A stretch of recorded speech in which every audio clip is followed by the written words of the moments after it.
Hi, thank you for checking out my channel and the Persona Rerun project. If you are enjoying it, please remember to like, comment, and subscribe, and share it with any friends who might be interested in Persona.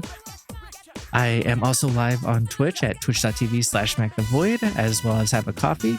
Otherwise, we'll get right into it. Thanks.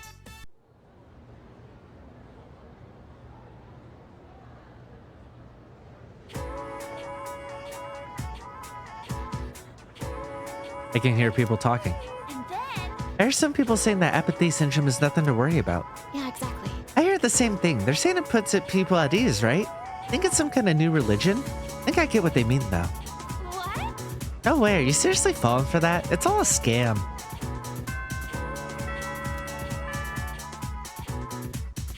God, the way that these games do, like, the people buying into whatever bullshit's going on is... I don't want to say it's funny, because it's not, but, like, it's, intense. Excuse me. Obviously, I haven't gone around to doing, whatever happens in Persona 4 Golden. But, slight spoilers for that, nothing heavy. But, like, in the same way of, like, people being like, that the fog is dangerous, and then, like, starting to be like, oh, it's, you know, whatever.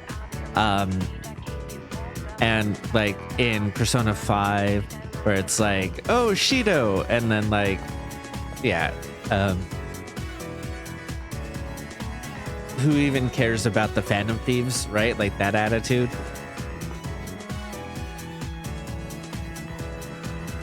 Okay, I need to go get a priestess.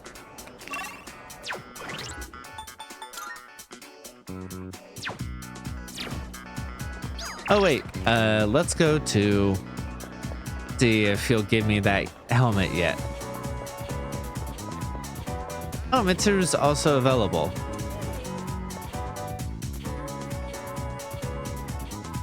Mr. Ono seems to have stepped out. And this here. I should get going since there's no time to waste. If I power walk to the station, it'll take 7 minutes. But if I consider the speed at which the train pulls into the station, 3 minutes might not be enough. But yeah, I'm in charge of dinner tonight, so there's another 12 minutes to get groceries. Or to compensate for the pressure ratio when mashing potatoes to avoid inefficiency. If an average potato's diameter is about 12 centimeters, then that comes out to... Oh, forget it. Going home isn't worth the trouble. I'm staying at school. What's up? Oh, it's you. Did you want to stay the night at school too? You're looking for Mr. Ono. Oh, you mentioned it. I haven't seen that helmet lately. Oh, I mean that teacher. I don't intend to further away looking for him either, so try again later.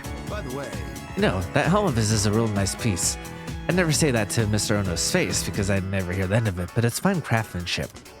The curved line at the top, it's an ideal arc for absorbing impact. And an arc like that can absorb about 48% of the impact from above. Then there's the material, it's not just a thick chunk of metal. Extremely thin metal, in fact, layered with finely braided hemp for added practicality. Mr. Takanozuka goes on with this lecture. So that explains that, see? This is a wonderful specimen. Its origin? Won't know anything about that. I have zero interest in archaeology.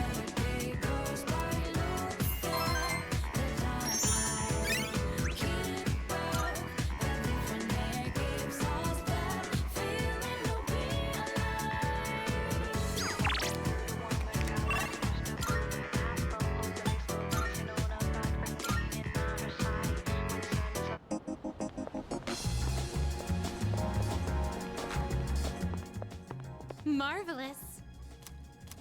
Thank you. I'm looking for... Let's go. I've been Hi. waiting for you. Shall we be on our way? So, this is your current domicile, the student dormitory.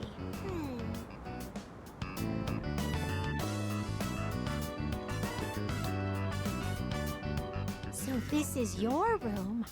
I've never seen many of these items before.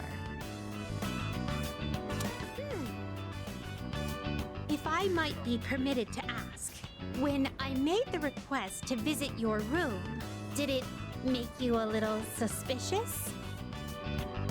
Suspicious? That's not really. I see. In truth, there is something I wanted to tell you. During my forays into your world, I encountered a great many things. Every single one of our outings is a treasured memory, each one a polished, glittering gem. Walking around the crowded Port Island streets, sampling the local cuisine, idling the hours away at the shrine, even visiting your school for a day. And I came to a realization. I had been subconsciously requesting to visit locations that were more and more central to your life. And today, I endeavored to visit the one place in your world where I could learn the most about you. That is the reason as to why I requested to visit your room. If I may be so bold, do you recall the day you gave me a tour of your school? There was a moment where I mentioned that I felt very fulfilled when I touched you. I remember. I don't remember. I go into a fugue state. I thought to myself, why did I feel so fulfilled? But after coming all the way here, I finally found my answer. I believe it's because I had the chance to walk in your shoes. Those of us who reside in the Velvet Room wait with great anticipation for our guests. Their arrival is our only link to the outside world and gives us a reason for being. When I'm together with you, I can have that all for myself. I think I get it as much as I can. Let me put it more plainly. I'm rather naive to the ways of your world, and there must have been many times when I behaved quite strangely. However, even I understand the significance of inviting a gentleman into his own room. If you wouldn't mind, I'd love for you to guide me through it.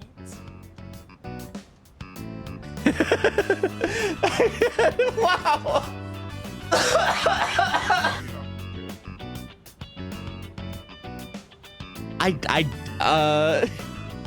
Because clearly I never followed through in the other games of doing those requests. We've seen how I handled those requests. I had a vague awareness that you could sleep with Elizabeth. What I didn't know was that it was so blatant that you would...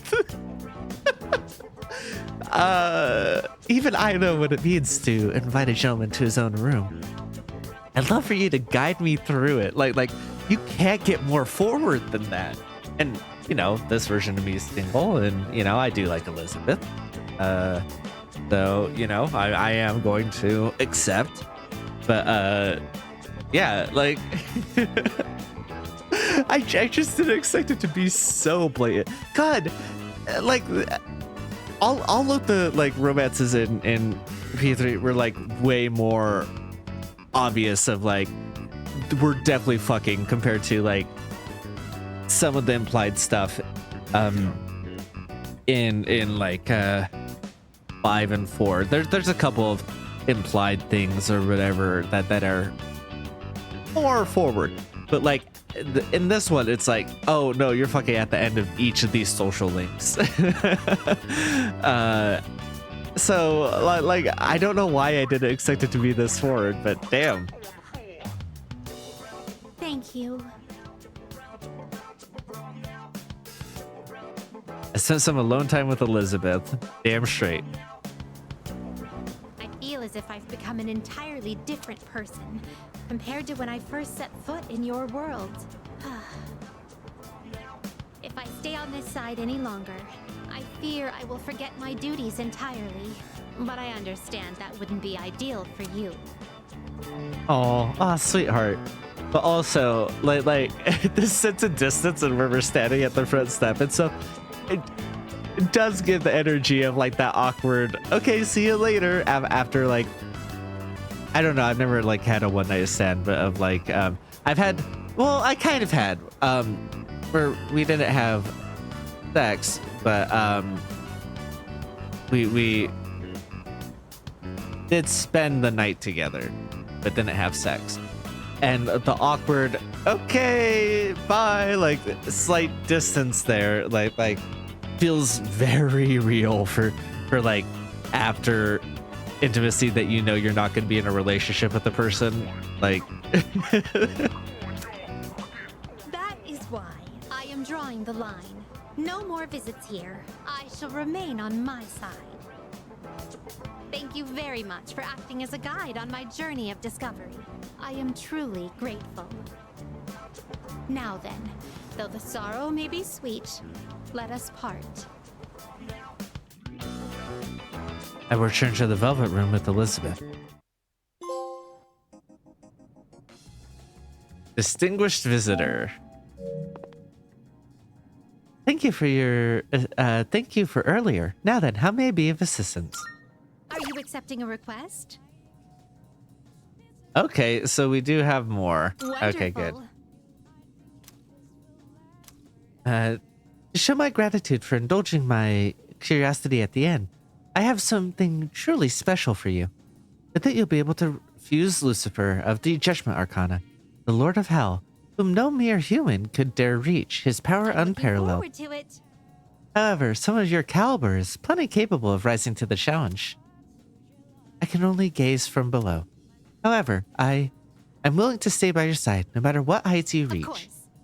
I will overcome any ordeal that may stand in the way of my goal. That, I believe so. Aww. This now concludes the last of my requests to explore You your have world. my thanks. Thank you very much for everything you've done for me. Please, take this as your reward.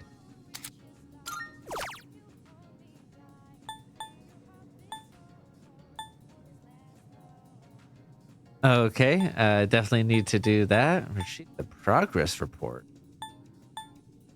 Oh, for when it opens later? Do you see anything achievable? And I don't have this, but I'm sure I have one that I could bring back. That'll do that.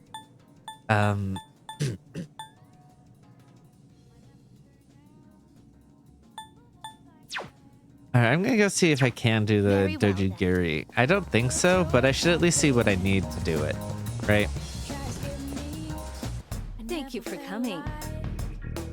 I wonder if it's because your personas. A great deal of strife is often required to awaken to a persona, but maybe they're not all bad. We'll fight hard. If you need anything I can provide, don't hesitate to come. Creating equipment. What would you like? What would you like? What would you like? All right, so it has to be higher than that. So, in all likelihood, Come at a good something time. that There are some new items you can create.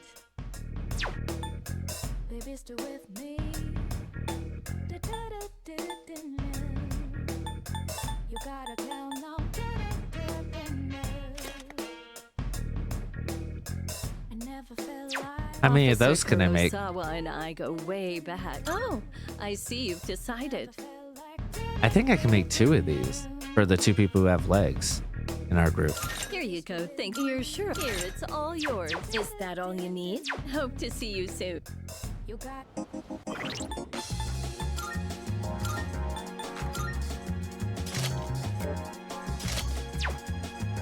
I mean, that matters less for me because all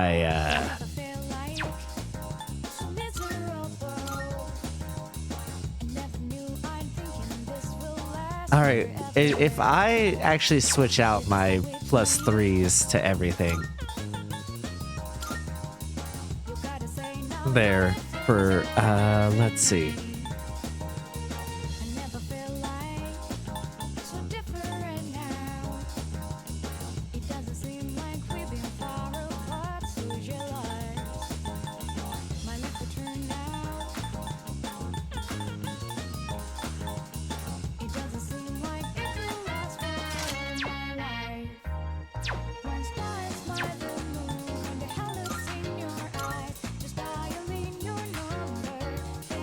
All right.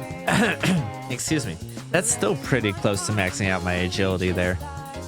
Yeah, I think that's the order we go in. Okay, I need a priestess. Focus up. Focus up. I don't have a lot of time. Very well. Oh, I should probably at least Are accept you the accepting a Christmas request? present. has brought good cheer to everyone recently. Here you may even receive a present during this period. Yes.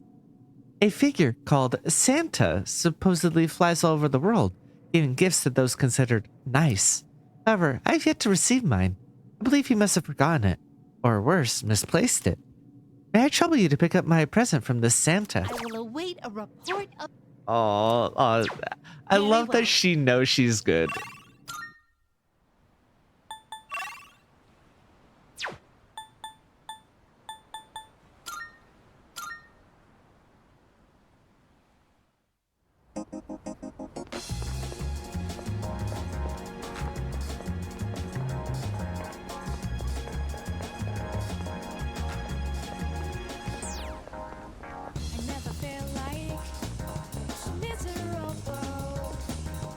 Aha! Hey, you there. This may seem sudden, but do you want to be Santa? Santa? Well, it was between you and me. I'm the Santa that makes kids' wishes come true on Christmas. Well, you can't really tell when I'm dressed like this. I'm actually looking for someone to help me with my merry duties right now. It's a special job, but we're all short on staff. Hey, want to try? Sure. Great, let's get on with it. But first, one question for you. Can you show me proof that you've done something good for the world? If I rescue someone from somewhere dangerous, maybe I'll acknowledge my deed. Come to think of it, I've received a thank you letter from a missing person I rescued. Oh, okay. Interesting. There's something you want to show me? I showed him my thank you letter. I see, so you rescued a missing person. Put yourself on the line to help others is not something everyone can do. Fantastic, you passed the test. Here, take this. Congratulations, you're now certified Santa. Apprentices only get the hat, though. Now, right off the bat, here's your first task. Deliver this to someone who needs. Oh. You know, for an eccentric man, like, you're pretty cool. This year's work is pretty much taken care of already. You can start working hard for next year. I'll see you when the time comes. Merry Christmas. Yeah, Merry Christmas.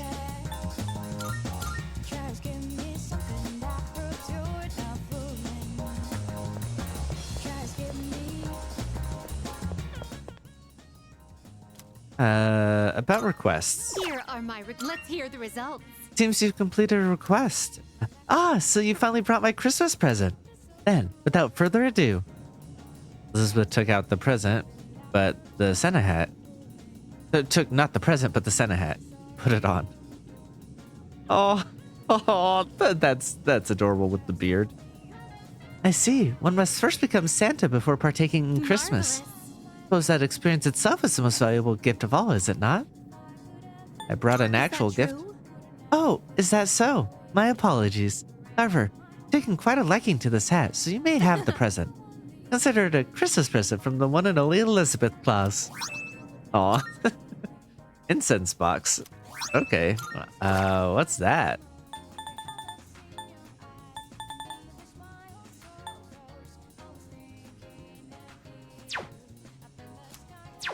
Very well. Because I was just looking for a new item and then they bring this up. What is it?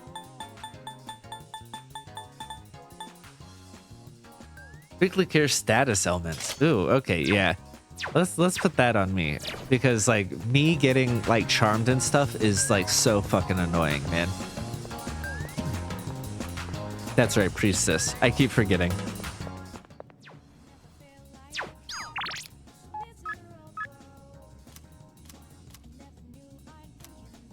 Wait, Puka's not leveling up? Did I not spend time with her? Shit. I got that for no reason. God damn it. Oh, I should have paid attention. All right, baby. Let's wrap you up. Oh, Mitsuru. Wait, Hello. are you Oh, okay, I would level up with Mitsuru. All right, Mitsuru. Thank you. It's over at the ship mall, so it shouldn't take long to get there. I piqued my interest a while ago, but I could never bring myself to go alone. Interesting. So this takoyaki doesn't contain an entire octopus, but only a small portion. I mean, that does make sense. The entire creature would be far too large for a single person. Sometimes my own ignorance truly astounds me. Like legitimately, like how do you not at least know that much? Want me to treat you? Who do you think I am? Please, allow me to be the one to treat you.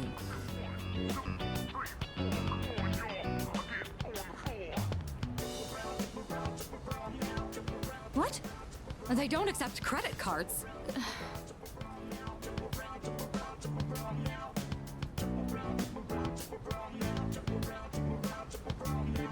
So it's filled with dice octopus. Interesting. I think the ones here don't There's have a mild octopus, right? sourness combined with the chewy texture of the seafood. Quite flavorful. Are there other ingredients mixed in?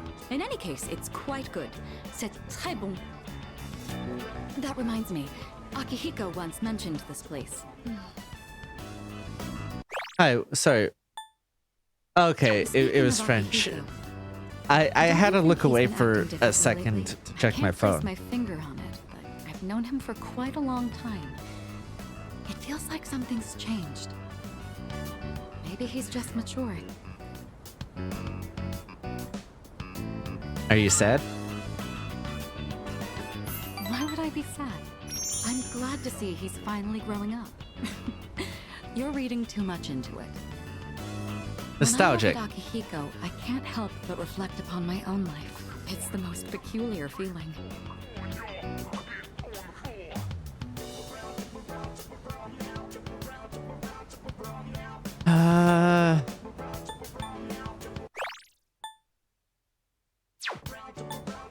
Maybe you're anxious. Anxious. God, I'm so Maybe bad not. at this. Maybe a part of me is panicking because I feel like I'm being left behind. Sorry, don't mind me. Mitsuru seems to have a lot on her mind. I feel like our relationship has grown.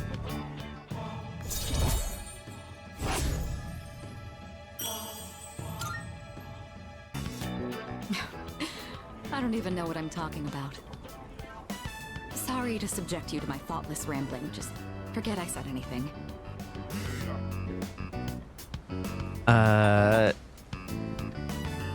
rooting for you. I'm not sure what you mean. No, I mean in general. That takoyaki I was didn't imply that absolutely as delicious. We should eat here again relationship. sometime. That's not what I meant. I decided to go back to the dorm.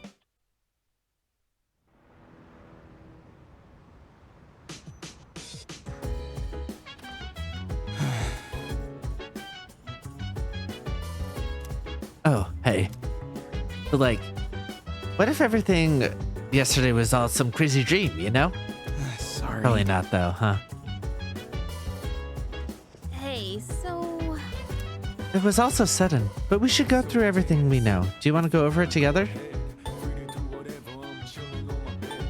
So what do we do? yeah. Well, we have to make a decision, but I don't want to run away. I'm not going to go through that all. But I'm glad she provides a recap. What happened to Aigis? Well, about that. After the incident, Aigis was taken to the laboratory. The researchers are tending to her, but with the injury she sustained, it's going to take a while. But there's not a lot of time for us to... Oh, the surge in Persona users. Under Ryoji-kun, the reason there are more Persona users is because of your existence. You came here with Ryuji inside you, bringing us all together, along with the shadows that had been dispersed in different locations.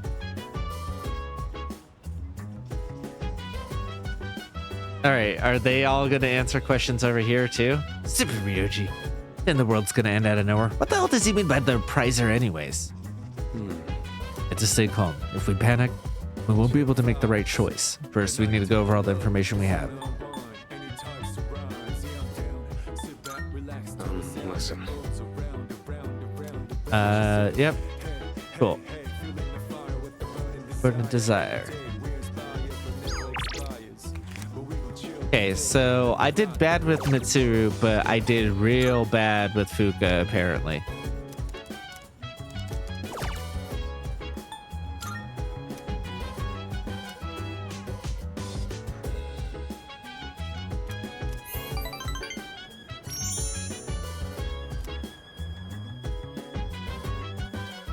Done late. I should head back to my room.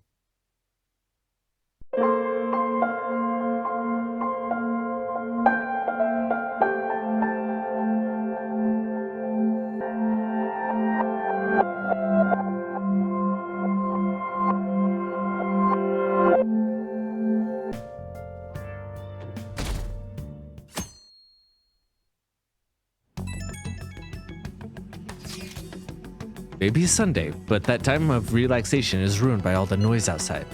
Yep, no matter where I hear, I keep hearing election speeches. It'll be fine if that was all. Ito's calling himself a brave hero who stood up to vile terrorists. Don't make me laugh. He's nothing but rotten scum. That caught me by surprise. It seems he's been using the fan thieves as ammunition for his political activities. Only 2 weeks until elections. It's been exactly 2 weeks since the news of Mac's suicide. We should probably hurry. He'll probably be killed if they learn he's still alive. We'll manage. We can work together. I know we can pull this off. Just give the word when you're ready and we'll all go over. Futaba and Takumi. Yusuke is willing to go up as well. Asumi, who is Max, but also not yellowed out. It's weird.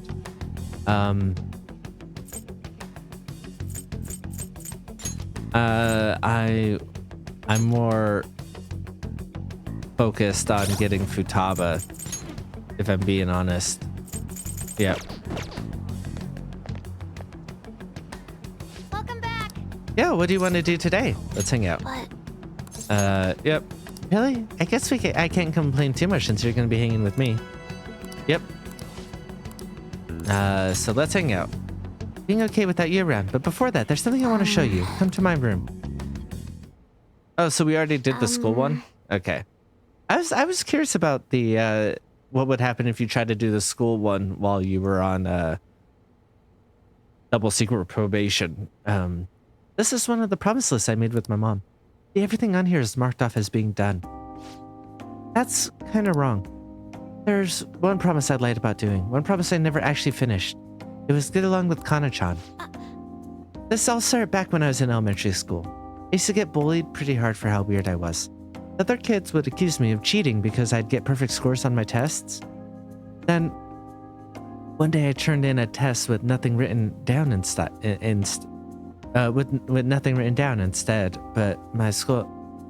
Then one time I turned in a test with nothing written down instead. But... God, I don't know why my brain had such a hard time with that sentence. But the school ended up yelling at my mom. My life at school was horrible. Sometimes during recess, I'd lock myself in the bathroom and cry. I didn't have a single friend. I was always alone. But then a girl named Kana transferred to my school. She was absent a lot at first. Then when she was there, the other kids bullied her, like they did me. But one day she said, "Good morning." She started saying it every day from then on. That must have been a shock. Totally. I mean, literally nobody wanted to talk to me back then. To be honest, I completely ignored her the first few times. I thought the bullies had put her up to it. Without fail, she'd come over to me and say good morning. And eventually I decided to say it back. I felt like my heart was going to shatter into a million pieces. But apparently she'd been saying it to me that whole time because she thought we could be friends. She's the first person who didn't mind how weird I was. I was so happy about making a friend that I told my mom. That's when she added something to my promise list. Get along with Kana-chan. But I couldn't do it. One particularly windy morning, Kana-chan dropped her diary and the pages flew everywhere. I didn't really mean to look, but I ended up seeing everything she had written down. Once I see something, I can't forget it. It was all so horrible. She wrote down about how her parents hit her, how they made her take pictures in weird clothes. Kana-chan's diary was full of stories like that. Then, when I asked her about it, she got really defensive. It felt terrible, but she just kept yelling at me for reading it.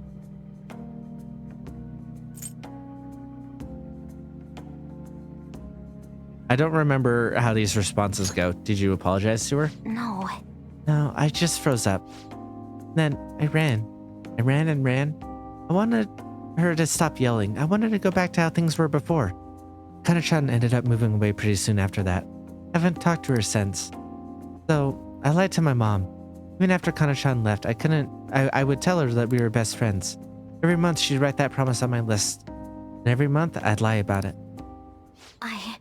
I wish I could apologize to Kana-chan somehow. I really want to say I'm sorry. Sorry for not helping her. Though she was going through even worse stuff than I was. Sorry for reading her diary. Sorry for running away. I hate being such a coward. But I think I might be able to face my fears now that I'm a promised settling Phantom Thief. Get along with Kana-chan. I'm gonna do it for real this time. I didn't mean to tell you all that. Not even Sojiro knows. This is so embarrassing. You have to help me now. Got it? Understood. This is another part of our deal.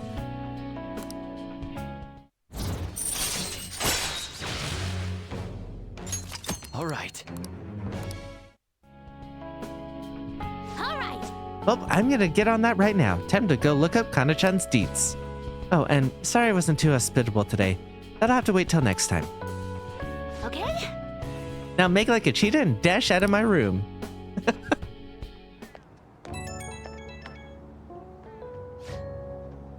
Hello, it's me. Something's not right, Mac.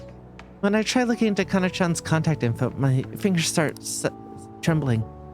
I know I promised myself that I'd do this, but when I remember how angry Kana-chan got, I get so scared.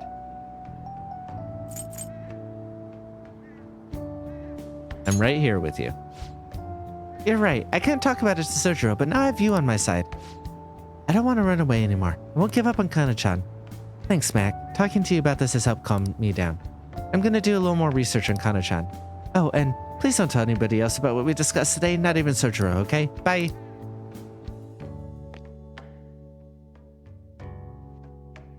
I'm pretty sure the next one's auto level up, so I'm not gonna spend time with the fortune teller.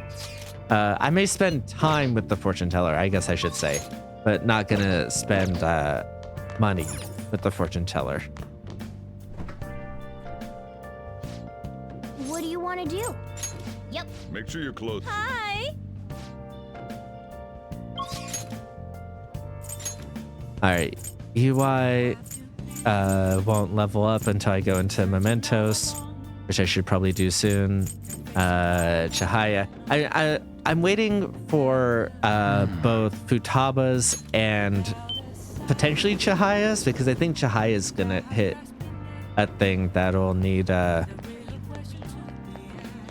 will need help with. You're alive yet? Dead. I'll ask you again some other time. Yeah, I think I fused away my fortune. Nope, that was another reality. Okay, cool. You won't believe what happened. Yep. Hang out. Now please, take a seat. The thing is, Recently, my reputation has really started shooting up. A lot of my clients leave happy now, too. I even managed to use my own powers to alter some fates that had once seemed inevitable.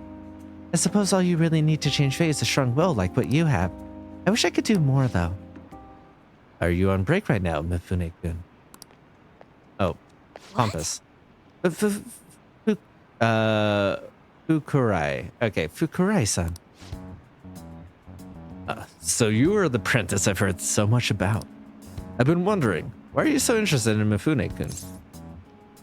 I like doing research for school. Oh, we're trying to run a business here. Please finish this research of yours as soon as possible. That aside, I have to commend your judgment in choosing Mifune-kun.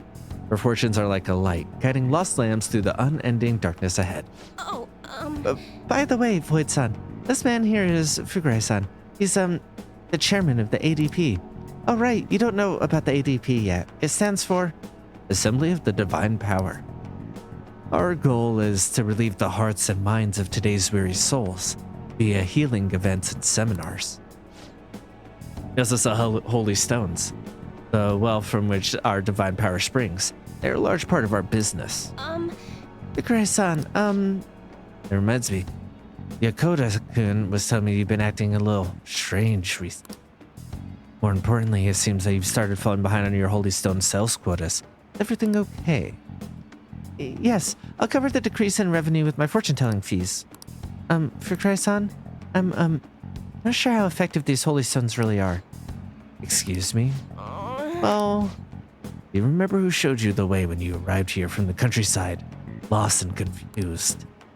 Do you remember who saved you when you were stuck working in a seedy club with no place to turn? It was me. Are you saying...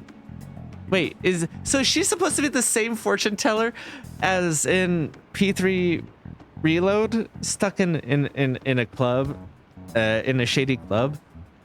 Like, if that's what they were going for, like when they did the Reload remake, they should have totally used her character model. That would have been so much fun. What are we doing here? But then again, their personalities are a bit different. So you're saying you no longer have trust in someone who's done so much for you. That's not it. Then enough of this skepticism. Just focus on continuing your role as Maiden of Relief. Read the futures of those unfortunate souls who come to us and lead them to the salvation with holy stones. This has to be a joke. No salvation for those who joke. I don't want to do things. You don't want things to go back to how they were, Une-kun. You remember breaking down in front of me? Tell me how everyone called you a monster? Don't carry that weight as Maiden of Relief. You'll be exactly that, a monster. This guy's sketchy. Just call him that to his face. Wait, son. Fine. You want to spend your time fooling around with the shout? Go right ahead. Don't forget, Mifune.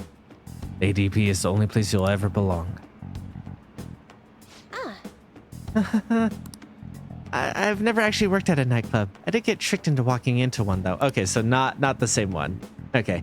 Anyways, the chairman is known for exaggerating details. Must think I'm weird, huh? All this talk about me being a maiden or a monster? Well, you're just a Chihaya to me. What? Huh? Nobody's ever treated me so nicely before. But By the way, it's pretty amazing how you stood up to the chairman back there. I never would have been able to talk to him about the holy stones had I been alone. But your strength helped me speak up. I need to be strong like you more often.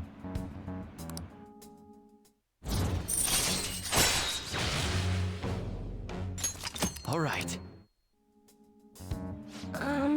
Even so, the chairman seems serious about the whole holy stone issue. Make me pay a fine if I don't meet my quotas, and there's a huge penalty for resigning from my post. I suppose my fate is impossible to change after all. Anyway, I should close up for today. Until next time.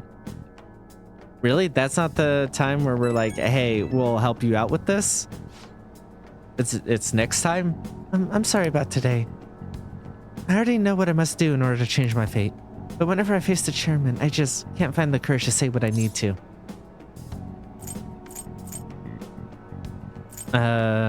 Be honest with yourself. Oh, you're absolutely right. Nothing will come of making excuses. I'm the only one who can change my weakness. You're so strong, Void-san. I'm gonna think about all this a little more. Thank you once again for today. I'll see you next time.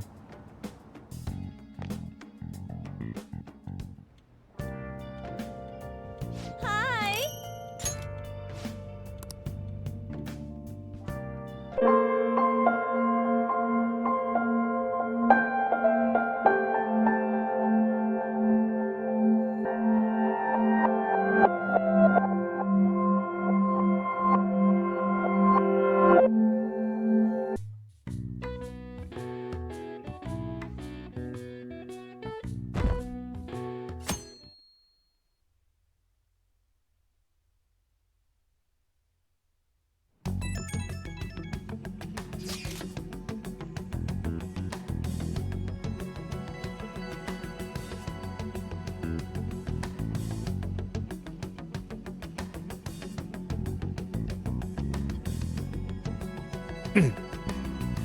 It may be Sunday, but that time of relaxation is ruined by all the noise outside. Oh, okay, it's this one again. Yep. We'll manage. If we work together, I know we can pull this off. Yep. And I think it is gonna be today, actually. Even though Futaba will go up.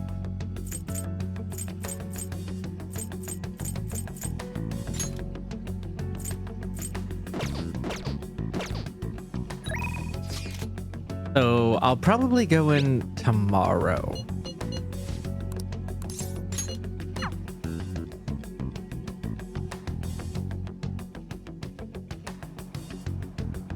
Or maybe not. Maybe I will go. Let's meet with the others. Let's just fuck it. Let's ball.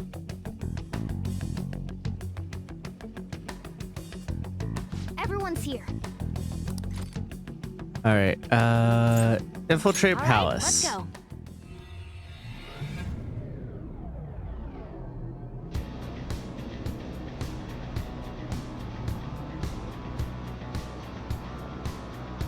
Come on, let's go. But there's a central corridor first. That's where the doors for the main assembly were. I know how You to didn't speak. forget anything, did you? Okay, let's begin. I probably did. Oh, I think I forgot to buy shit.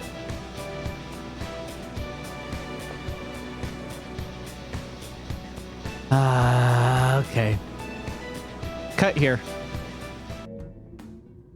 Well then, Let's keep going. We know the identities of the five politicians. A politician, a former noble, a TV station president, an IT company president, and that cleaner guy.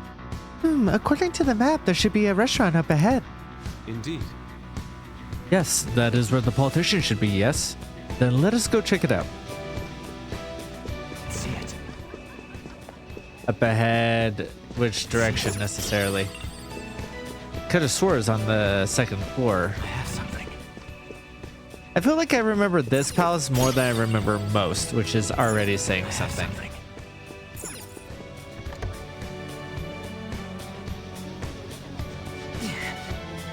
It's all mass dudes in here too?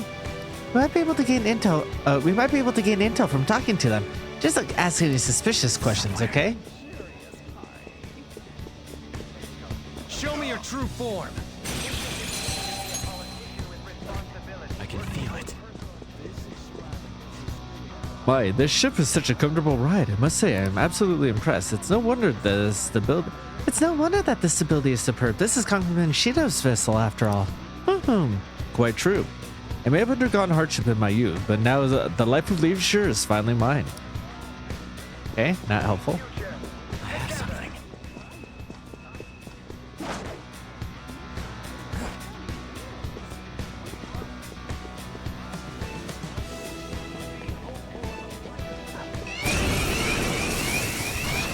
Why? I hit X first. That's bullshit. what, did they sneak up on you?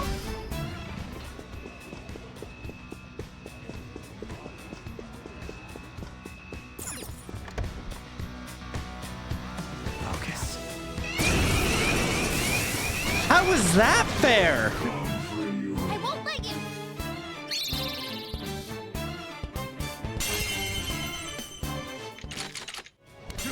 Oh, Huh? What's the sign for? A members only restaurant. Restaurant Elite? Evie, you can't read it? Are you supposed to be the English girl? no! That name's not English. Anyway, let's move on. This restaurant is exclusive to members. Those without a membership card will be rejected. What? What? You gotta be a member just to eat dinner? That's such bull. Focus. Which direction's it coming from? Okay. God, this Focus. this game's cover system fucking sucks. I'll reveal your true form. Have you checked the restaurant ahead? Oh, not quite. I heard it. I heard it received high praise from a famous congressman. You are correct. You are. The good sir visits it almost every day. Do you know the exclusive restaurant up ahead? I wonder how you become a member. I haven't the foggiest idea. My connections only barely secured me a place on the ship after all. Suppose we're just ordinary citizens compared to some of the other patrons here. We should probably be thankful we're allowed to dine in this lounge to begin with. I mean, there are different levels to wealth and influence. Alright, that just goes back up. There's got to be... I've talked to everybody relevant, right? Can I just force my way through? I feel like I should just be able to force my way through. Oh yeah, we heard about that thing earlier. What a pain. I believe our staff should have explained it to you when you boarded the ship. Apologies for the inconvenience, but may I check your boarding is- pass, please? We should retreat. Since you won't be able to get inside peacefully, well, fuck it. Let's go loud. I'm powerful. I have enough strength that it doesn't fucking matter.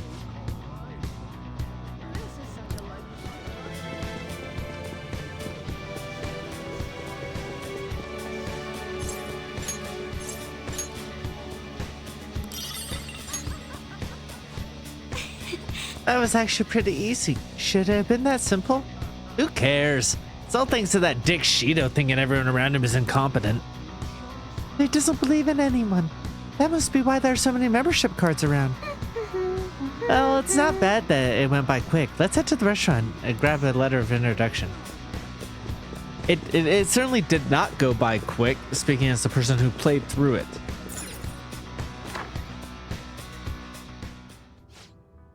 Welcome, sir. May I see your membership card? One of our targets, the powerful politician, should be at the restaurant. What's your call, Joker? Let's head in. Thank you for displaying your proof of membership, sir. Please head on inside. Seats marked with the blue flower are reserved for special guests. Please refrain from sitting there. What? Special guests? Who cares? This is... A reserved seat is special information that may lead us to the politician we're looking for. For real? That possibility didn't even cross your mind? Anyway, let's head in and find a seat. This is such a luxurious party. And things are pretty luxurious in here. Even the food looks super good. Oh my. Try not to get too excited, okay? You're embarrassing us. I do wonder, like, can you eat in the metaverse like that must be the food? table. With that, could you sustain yourself on that? Right. That influential politician comes here. Why don't we have a seat at the table next to it and wait for him? I'll go. He may become guarded if we go in a big group. Wouldn't it be odd with just one girl sitting there, though? Does someone want to come with me?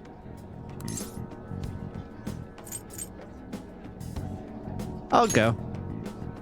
Hold up, Joker. Let me go with her. I mean, dude, it's a restaurant. I know, I wanted the food. What are you, a preschooler? No, I agree. I want the food. I was wondering why you were so excited about this. It was because of a date with you, of course.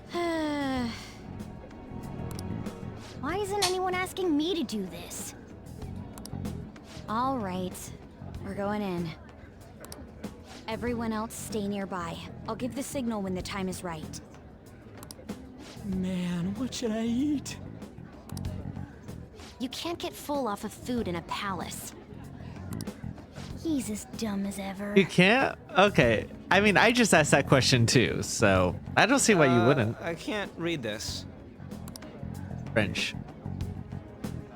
I'll have the sautéed foie gras, a salad garnished with truffles, and roasted lamb, please. Shit, that sounds good. I can't believe you can order so easily like that.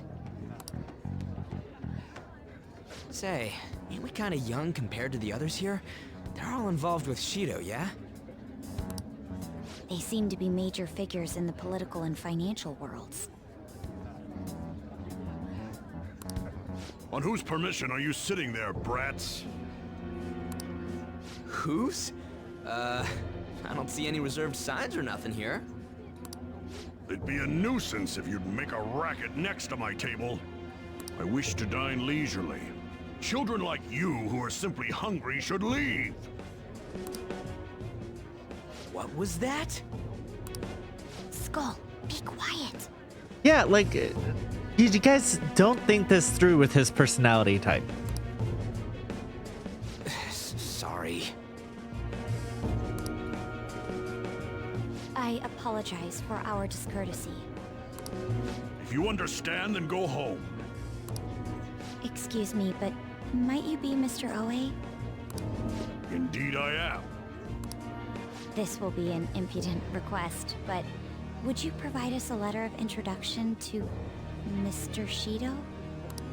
From the looks of it, you appear to be minors. Why do you need an introduction?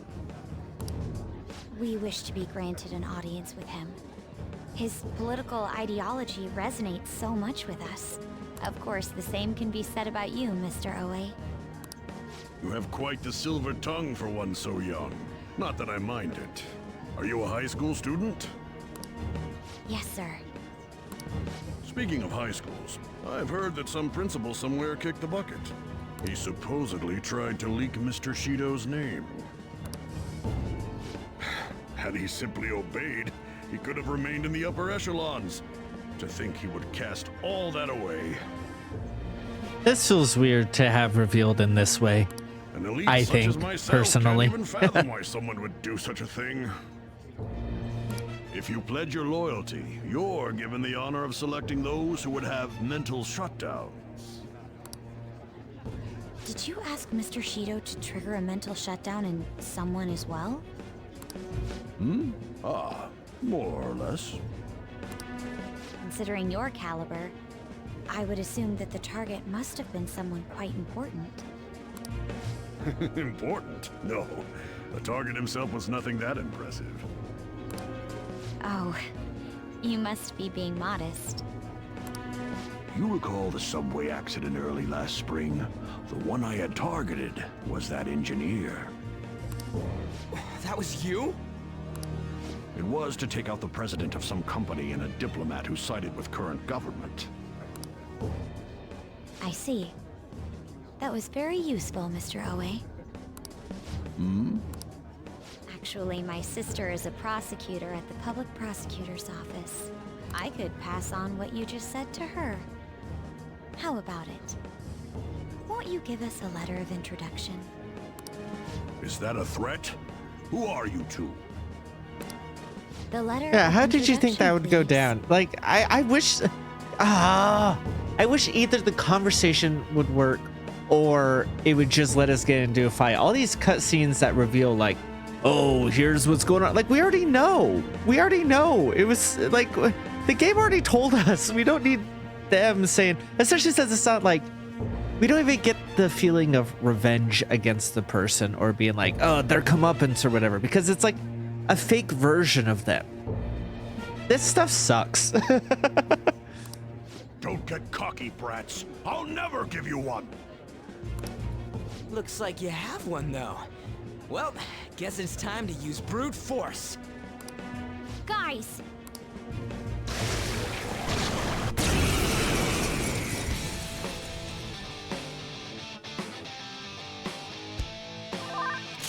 Persona!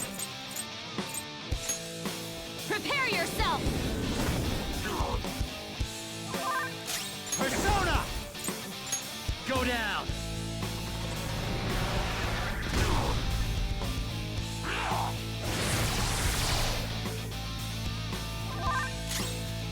This is my other self.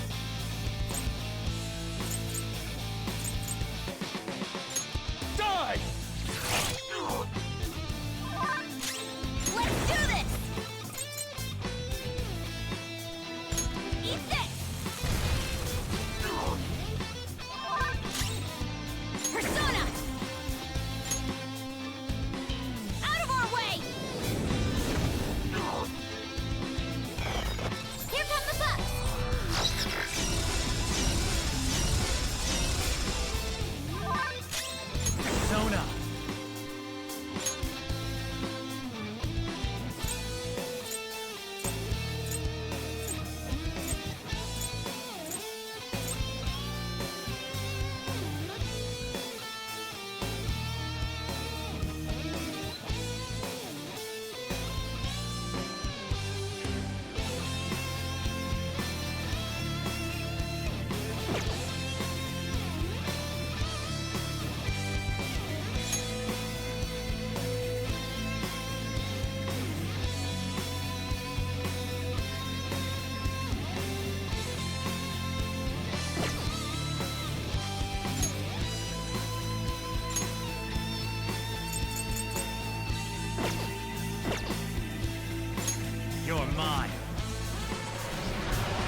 Yeah. All right, we got a letter of introduction. Just keep the truth of the subway accident a secret. Fine. But in any case, it turns out that Principal Kobayakawa was connected to Shido after all. No wonder he was so adamant about me digging up information on the Phantom Thieves. No, I can't believe Shido just killed him so nonchalantly. I should have known. The entire nation is underwater in his palace. He must feel nothing toward one measly educator. In any case, even though that politician was cognitive, he turned into a monster. Up until Kanashiro's palace, cognitive beings were nothing more than weak presences. No. No, that OA fellow just now wasn't a cognition. Huh? But he had the memories and appearance of an actual person. He was probably a shadow fused with the cognition. It's like making the shadow wear human skin. I've never seen anything like that before. Such power is normally impossible. Hold on, wasn't Shido the one who destroyed the research done by Oracle's mother on cognition? Could it Oh, be? do you think that when he did, he took the research for the results for his own purposes? Yes, obviously. Shido. For all we know, Shido could have had some hidden trick that allows him to tamper with his own palace. We need to be especially careful from here on out.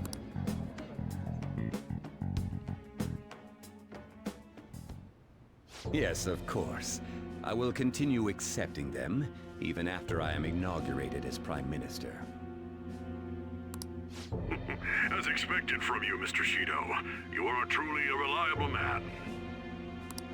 And in return, I only ask for your continued support. Standing up to the... Of Oh, course. whoops. I'll make sure to Sorry. prepare compensation as thanks for your help in cleaning up.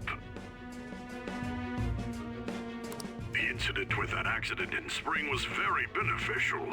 This is all thanks to you, sir. If the study of cognitive science progresses, I believe it's possible to increase the target range.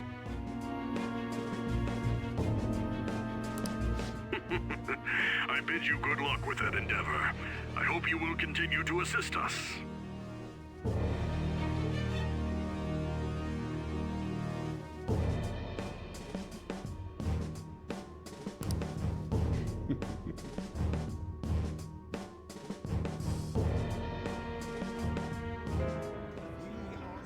Hey! Who should we target next? We still have 4 more letters. According to the map, what? According to the map, the elevator ahead will take us to the pool deck. If our intel is correct, there should be a womanizing formal noble there. Womanizing, huh? I'm so not up for this. But unfortunately you are, because that's how this shit works. Wait, other side of the restaurant.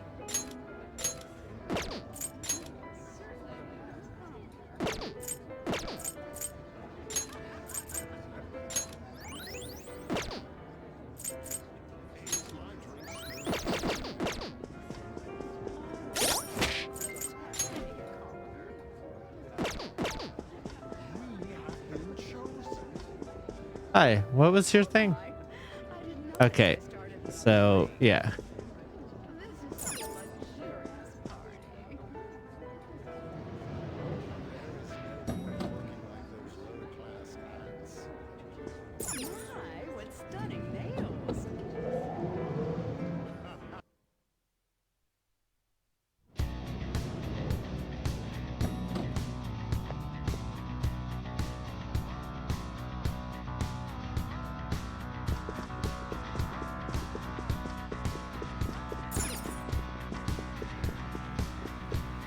Okay, here we go. What? Oh, hold on a sec, you guys.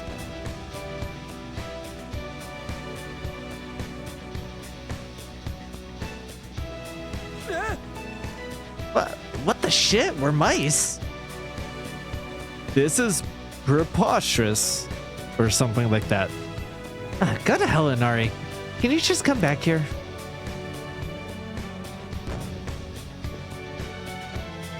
Thank goodness.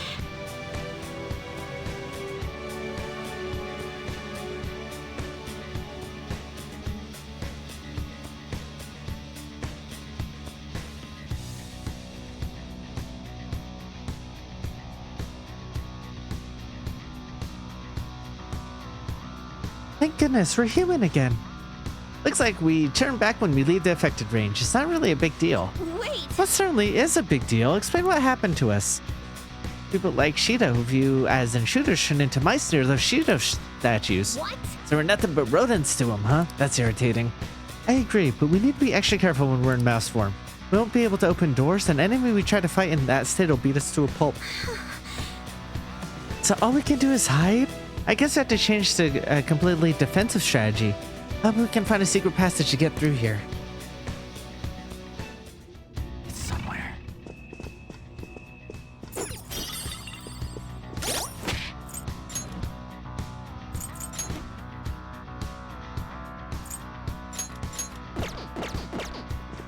Focus.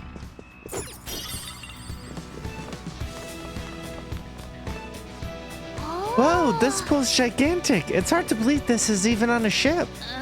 Our target's here, right? Some sort of former noble guy?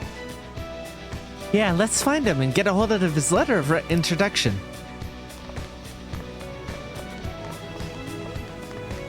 We need to change first. Check in and present at the, Oh, fucking hell. Okay. I guess I can't just skip there. Please let this at least be voiced. Hey,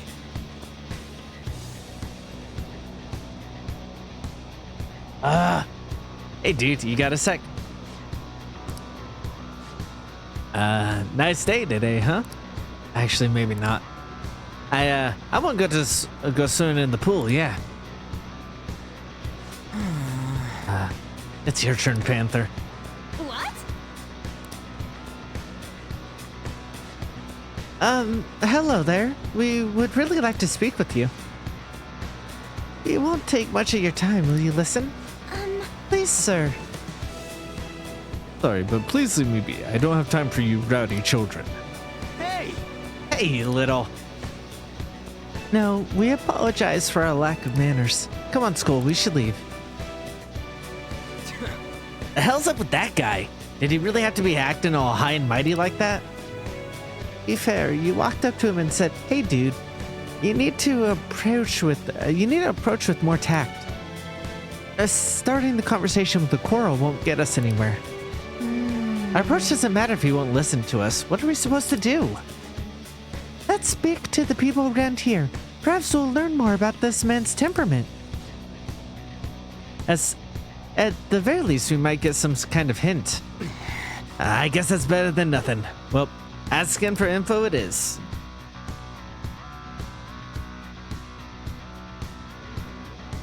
Okay, let's Like, go. we know he's a womanizer. And listen, we already know. Alright, let's try to gather intel on the pool deck. Try to talk to anyone suspicious. Feel it. It's been so peaceful lately. It's all thanks to Mr. Shido that we could spend our days in luxury like this. Focus. I can feel it.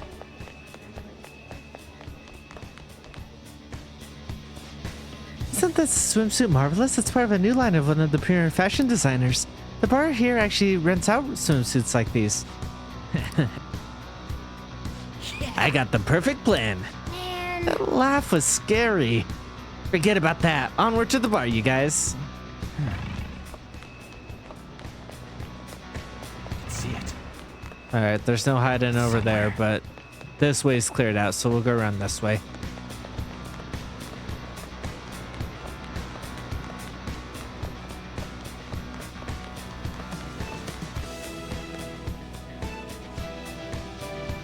Welcome, sir. How may I help you?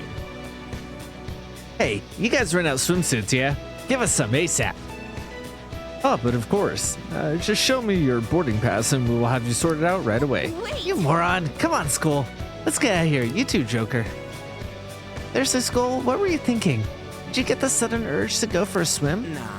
Nah, that was part of my plan. Over there's the fitting room. I just gonna need your help finding a way in, Joker. Righto. I can feel it.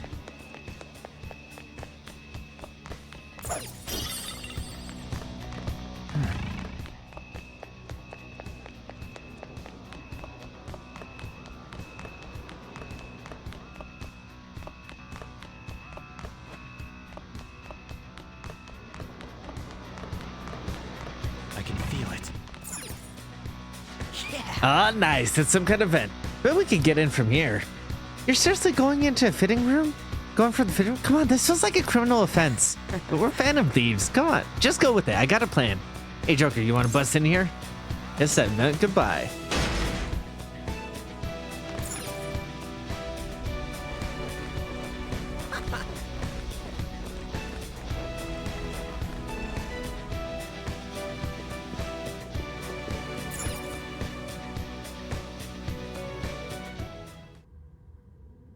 Yeah.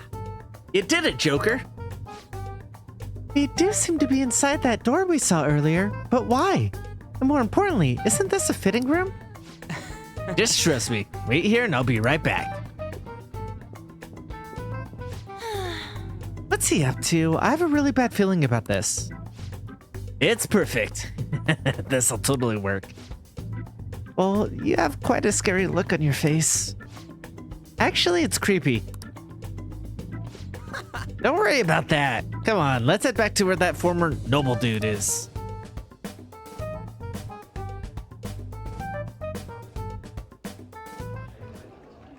Hey, it's you girls' time to shine. I didn't think that we were really going with such a simple plan. Well, there's no way guys lounging by the pool would not check out girls in swimsuits. I want to go home. Are we really going to do this? I also thought the outfit was a manifestation of how he views you, not necessarily how you choose to view yourself, right? So like, I didn't know you, but like, it feels weird to be able to turn it off. And at the very least, like, it feels like, and honestly, they should have done this because it would be a lot funnier. They should have done this, but kept the masks on for the character models.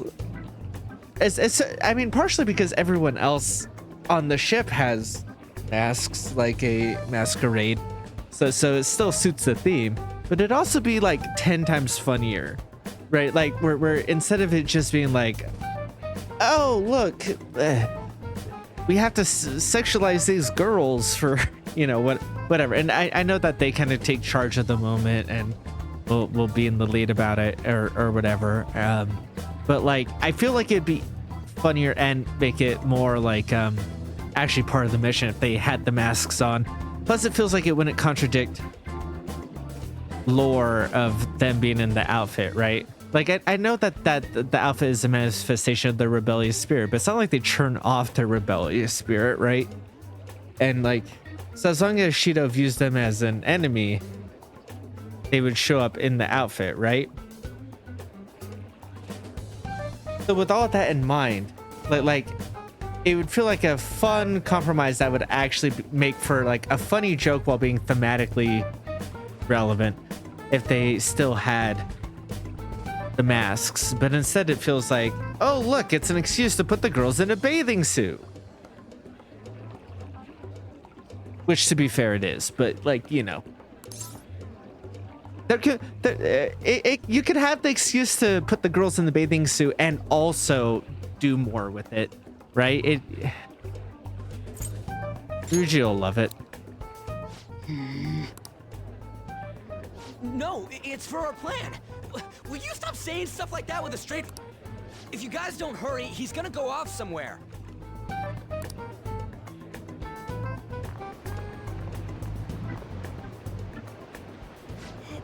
Hello. It's a nice day, isn't it? What do you want?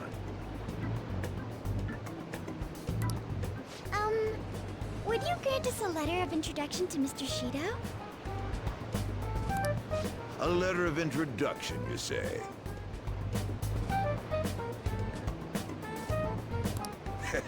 I would never give one to some nobodies like yourselves.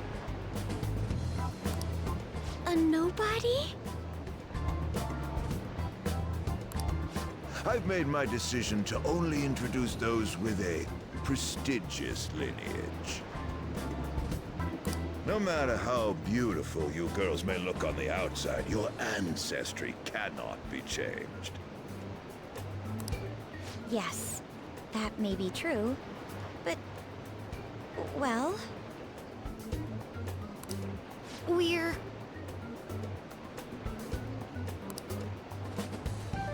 I'm quite charmed to meet you, sir.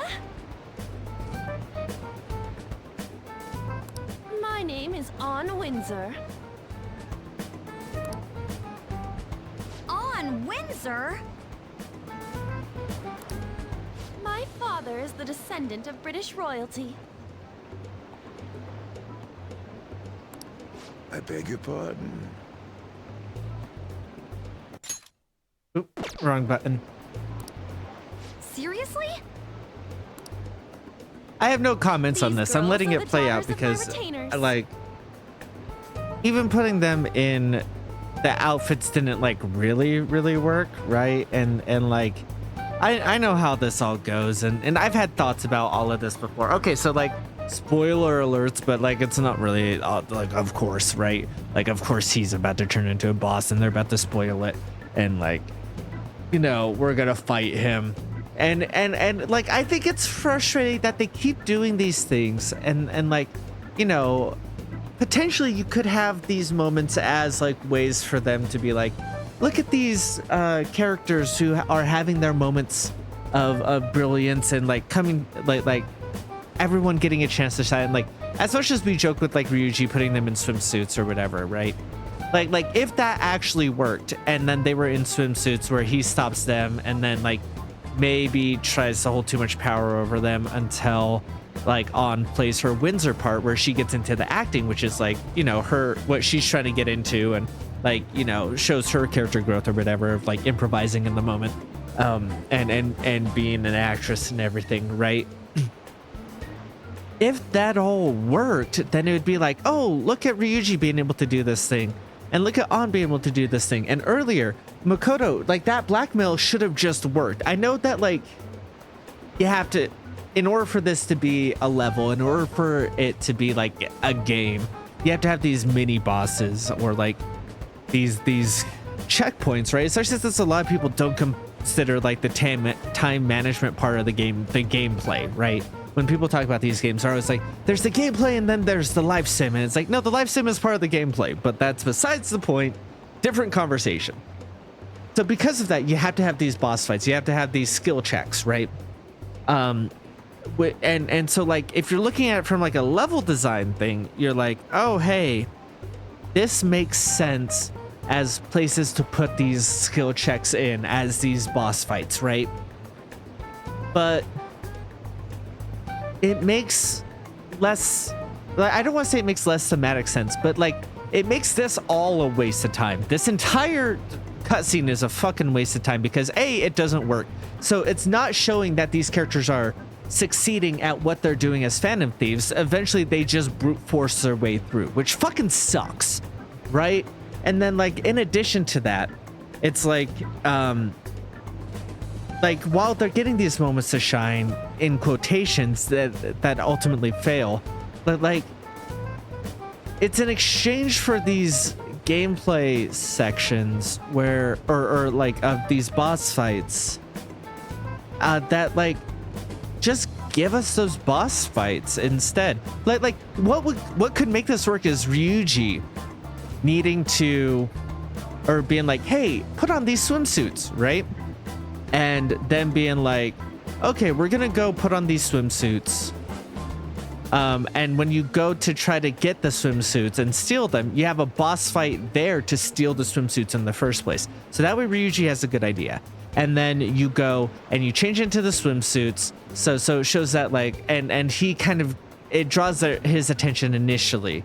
And then, but he starts to lose interest or tries to hold too much power over the girls until Anne does her whole like Windsor thing of like, no, I'm actually part of British royalty or whatever. And playing the part, which is like her chance to shine in this as well, right? And then this boss fight could happen, or like that boss fight could happen before this cutscene, and this cutscene with them getting to shine is the reward for that boss fight, right? And the same thing could have happened earlier, like where we could have like fought to get the pass into the restaurant, right? Like we could have mugged it off someone, right? Which feels more thief-like. We get into there, and then Makoto's thing of and like don't give it to Ryuji, because like obviously he was gonna ruin it, but like you could even keep most of that cutscene the same with Ryuji there, right?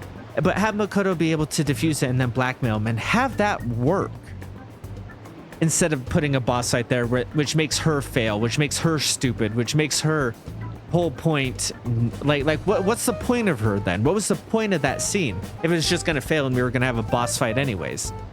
So put the boss fight before that and have the reward being them having these clever ways to then get the next thing, right?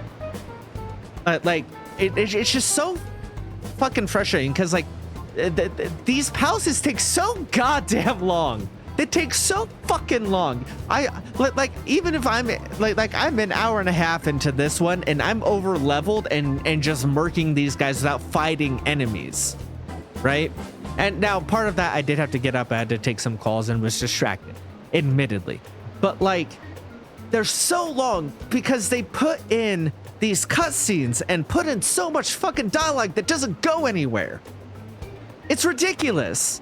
And on a first playthrough, you don't really think about it, like, right? You're going through this, and you're like, oh, this is interesting and cool, and then, oh, we get a boss fight, and that's fine. But if you put even an ounce of thought beyond the surface level of these fucking palaces, it fucking sucks.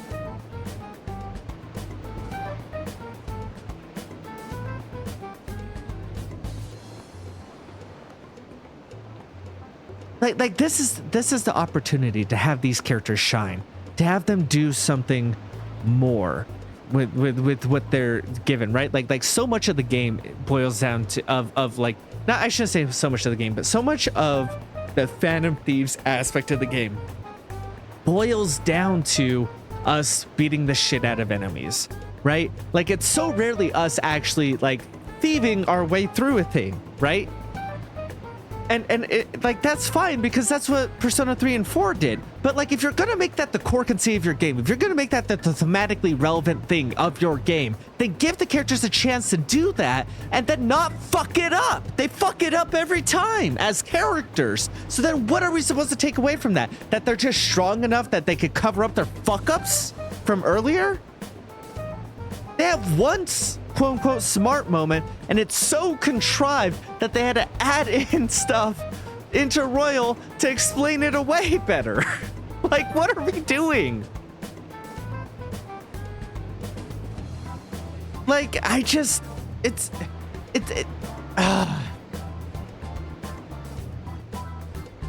just let them be smart. Let them be clever. Like, I know we need these boss fights, but then like there's so many other different places you could put these roadblocks where it's not like, oh hey, this guy who we're talking to now and are being clever is gonna turn into a boss fight, right? And like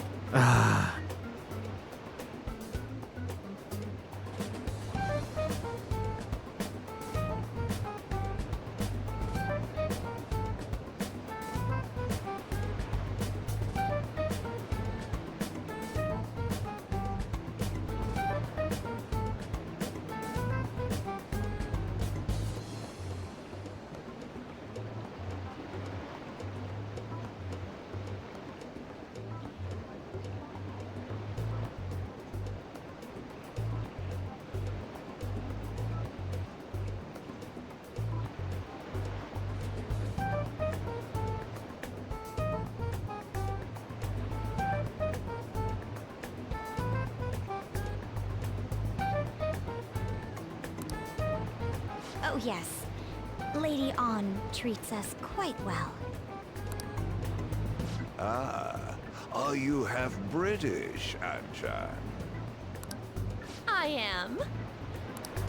Your features are definitely different from Japanese girls. One can easily tell at a glance.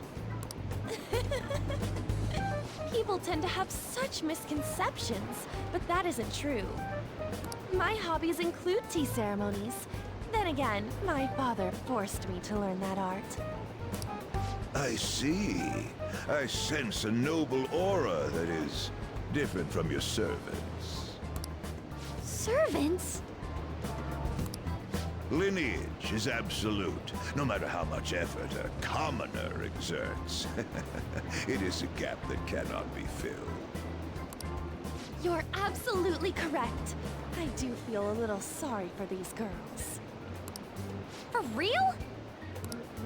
By the by, about the letter of introduction.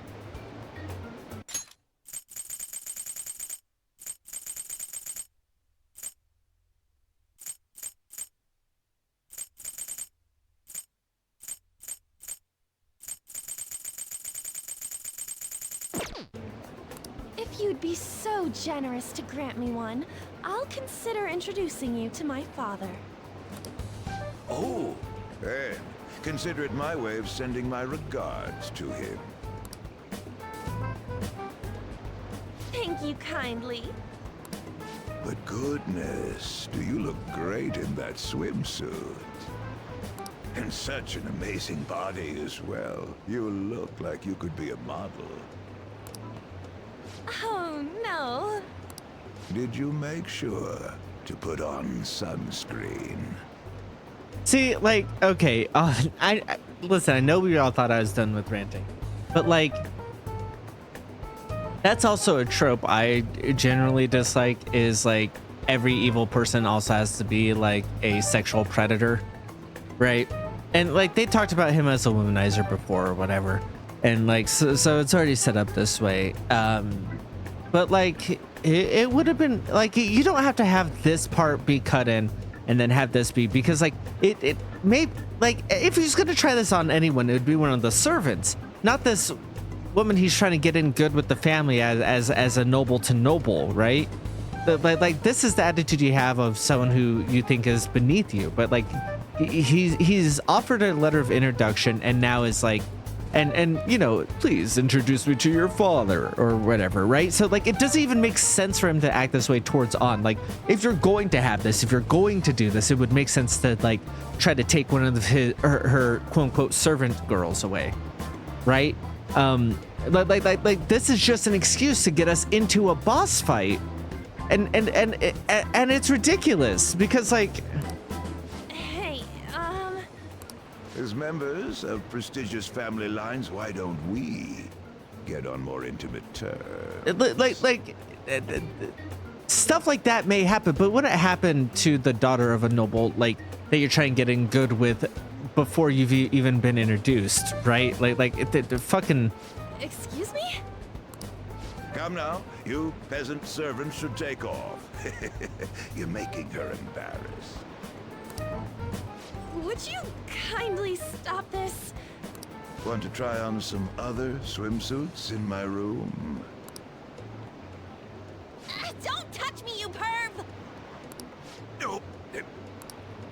Now that I'm done using you, get away, you creep! This guy's a molester! What the? How dare you set me up like this? And if you want the comeuppance, which again doesn't fucking matter because it's a shadow form, but like you could also just have her be like, this guy's a molester, and him like start groveling or something. Like if you're going to set that up, like this. It's your fault for falling for such bad acting. Oh, shut up! We're doing this. It's just it's bad. It's bad. It's bad. Whatever. It's bad. Come, go down.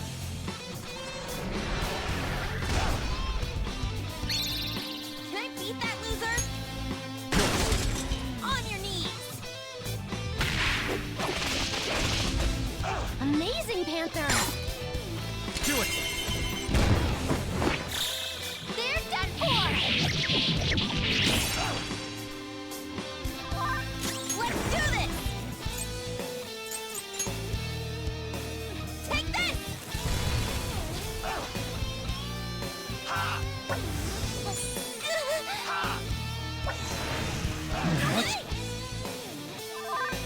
I am thou. Take this! Panther's brainwashed? He doesn't know this move!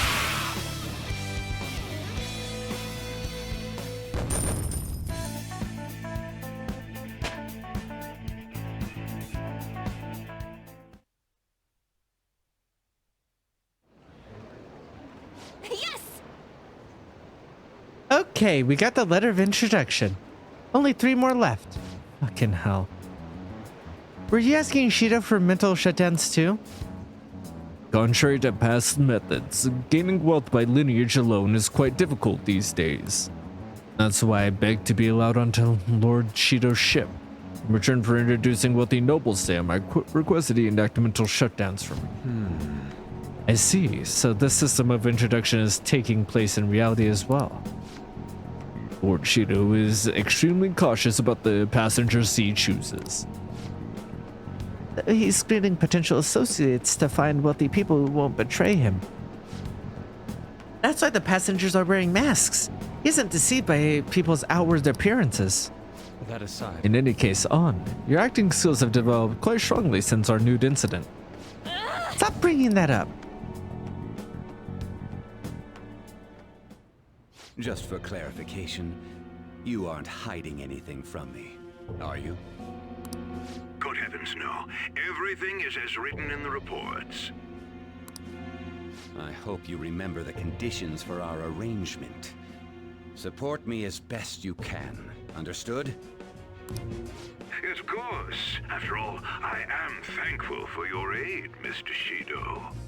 I'll call in some favors from some old acquaintances and take part in the birth of Prime Minister Shido. I'll have you step down if I catch wind of any slack on your end. Are we clear? Crystal. I'd rather not meet the same fate as those I've eliminated thus far. Good.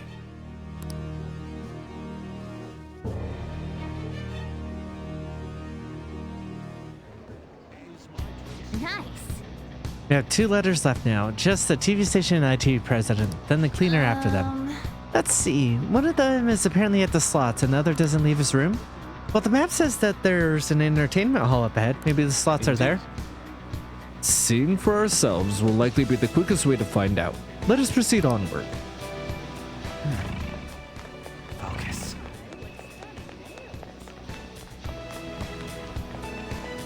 Show me your true form. I can feel it.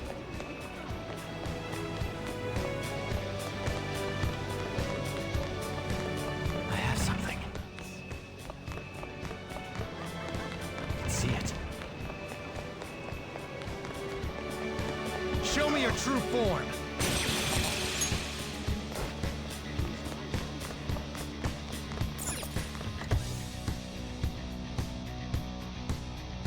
I can see it.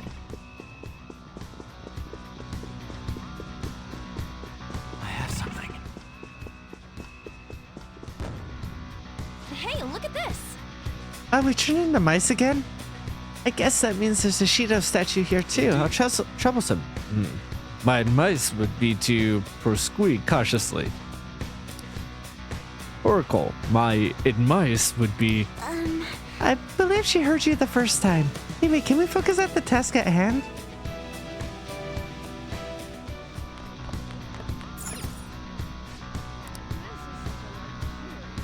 Yo, stop right there.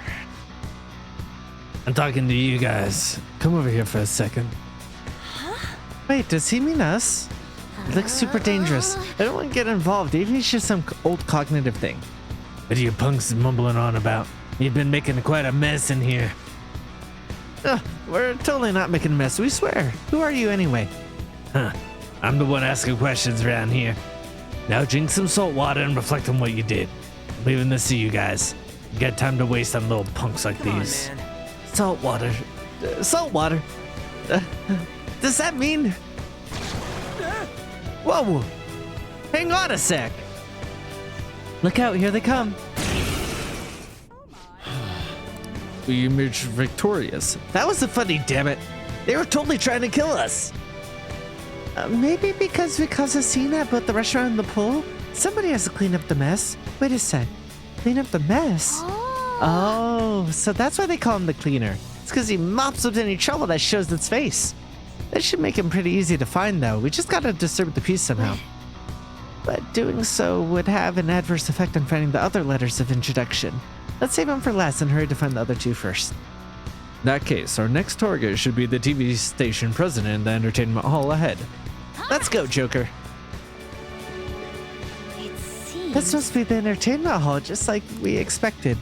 Then the slot-loving TV station president should be here. Let us search for the area for him. It's somewhere. I can feel it. Hey! Look at all these slot machines. Maybe we'll find that TV station pres we heard about in here. Yes. In that case, why don't we try searching for him? Let's do it. All right. This place isn't too big, so spotting him should be easy. Be careful if you find him, though.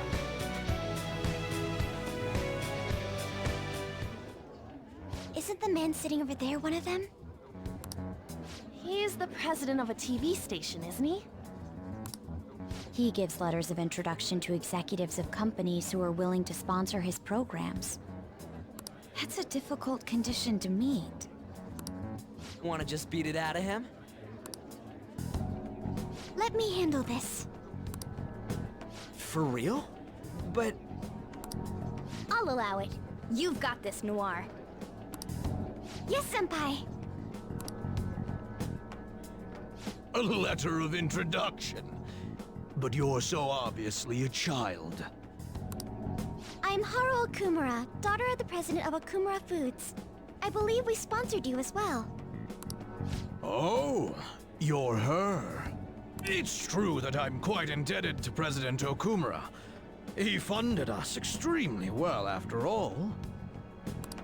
However, it looks like he got a little carried away. My condolences. Regarding his exploiting management, Mr. Shido asked me to defend him as much as I could. I even threw some extra security his way, but there were limits to what I could do. The damage almost reached up to Mr. Shido himself. President Okumura had to be cut off. Cut off? It seems he didn't just cast him off his ship, but also used him to trap the Phantom Thieves. Bravo, Mr. Shido. Truly a nasty maneuver. Won't you please give me a letter of recommendation? Once our company recovers, I will arrange for us to cooperate with you in a sponsorship role. You're the daughter of the late president. Do you really have the authority to do that? Your employees probably resent you. Well, that's not important. I'm in your father's debt, after all. I can repay some kindness to his daughter. Thank you. Very much. But your father truly was a fool. He could have lived a life of luxury if only he'd done what he was told. You know, I'm the one who broadcast the moment of his mental shutdown. Okay. Yeah, here we go. Our ratings shot up because of that. Stop it. Huh? How could you talk about my father's death like that? That's just business. If you like, we can get you in a documentary. Overcoming death to rebuild the family company. You're so cute, you might just get good ratings. I will not forgive you for that! You had better apologize to my father! Time to save her! And yeah, time to save her, like...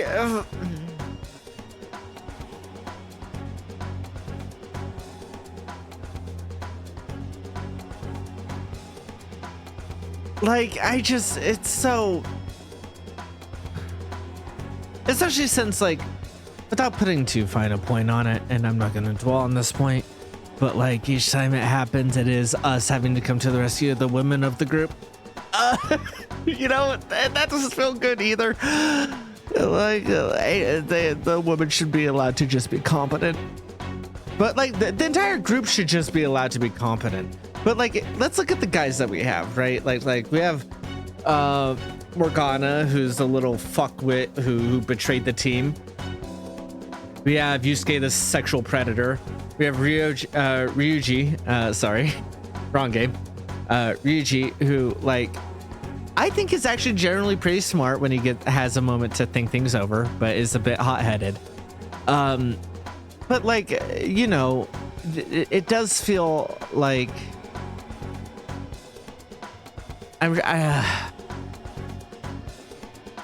it's just it's all bad, man. Are you thieves? Like just let them win. Why does it need to be this?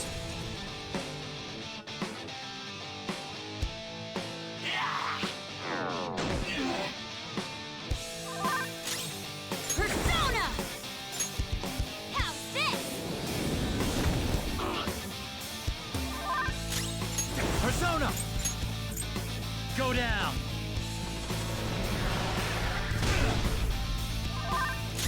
Persona! Goemon!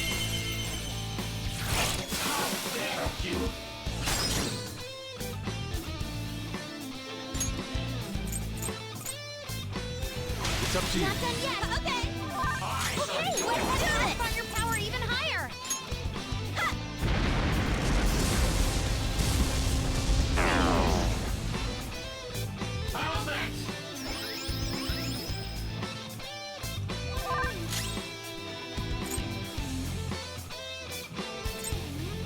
Persona! Eat this!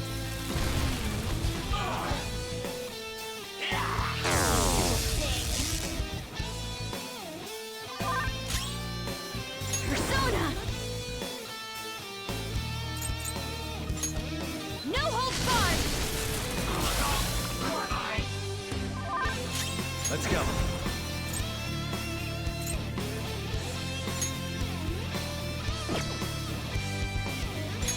Ravage them! This is my other self! Goemon, strike! You did it, boss! Slice you to pieces! Beat him up! And the curtain falls.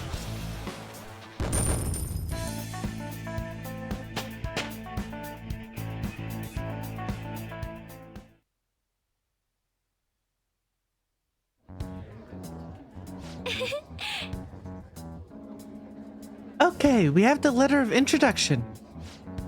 I assume as part of the media, you have knowledge about quite a few important topics. We'll not take your life as long as you share the knowledge that you've kept from the public. Remember that Kaneshiro guy? The one from the Mafia who ended up on the news a while back? All the money he was gathering all went to Shido-san. Shido and Kaneshiro were connected? Indeed, as well as that old man Madarame. His counterfeiting business, along with Kaneshiro's mafia, aided Shido-san quite a lot financially. I see. And I understand now. Hey, you're forcing all the news to be about catching Shido all the time, right? I'm sick of them. Wait, this guy's not the real person. Telling him ain't gonna do shit for us. Yes. Come on, we have to take down Shido himself.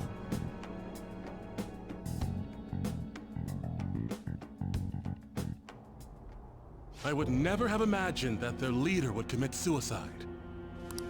Akechi-kun, did you anticipate this curious turn of events? Oh, certainly not to this extent. But it is important to note that he was the mastermind behind the recent commotion. Getting captured must have wounded his pride irreparably. Such things happen often to insurgent leaders. According to the police, the whereabouts of the other members are still currently unknown. Considering they no longer require testimony from the leader, the investigation will be hard to... May I butt in for a second? Of course. The Phantom Thieves may have laid low since then, but they must not be excused. I don't care if they come after me. For the victims of their evil deeds and for their families. I will capture the remaining Phantom Thieves, no matter what. My apologies. I didn't mean to get so worked up. No wonder they call you an ace detective of justice. What passion! How about we use this opportunity to poll the audience? Those who believe the detective of justice will annihilate the Phantom Thieves, press your buttons now!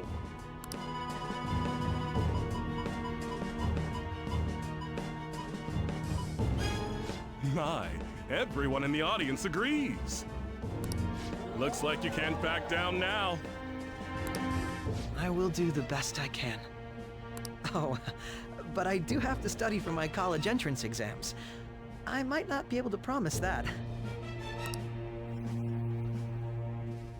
None of these people know that I was an undesirable child. I wanted people to rely on me. I wanted to be needed. I devoted myself to my studies, acted as an honor student, and made my name as an ace detective. Somebody needs to do the meme. Sorry, one sec. Somebody needs to do the meme of like the guy in the corner at the party going, none of these people know I was an undesirable child. Look at his face. Oh boy. And thanks to the Nav app and the persona bestowed upon me by the gods, I managed to dispose of any who got in my way. Though it took me some time to finally do so. All that remains is to tell him. But still, wasn't their leader's suicide a letdown for you, given how long it took to apprehend him? I think if it were me, I would have collapsed from the shock. True. It did make me feel somewhat dizzy. Just a little, though. Perhaps my mind was worked up due to the major task I had undertaken. Hey, who is that? If you don't turn off your phone, the Phantom Thieves might change your heart. A phone? See? Even Akechi-kun's face is stiffened up. Oh, sorry about that. I'm not bothered. Just make sure to turn it off when you go to the movies.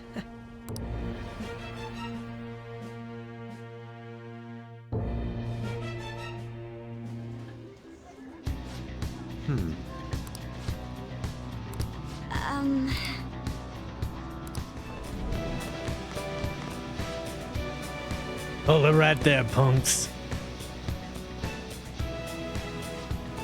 Hey, it's that scary guy. We didn't cause any more trouble, did we?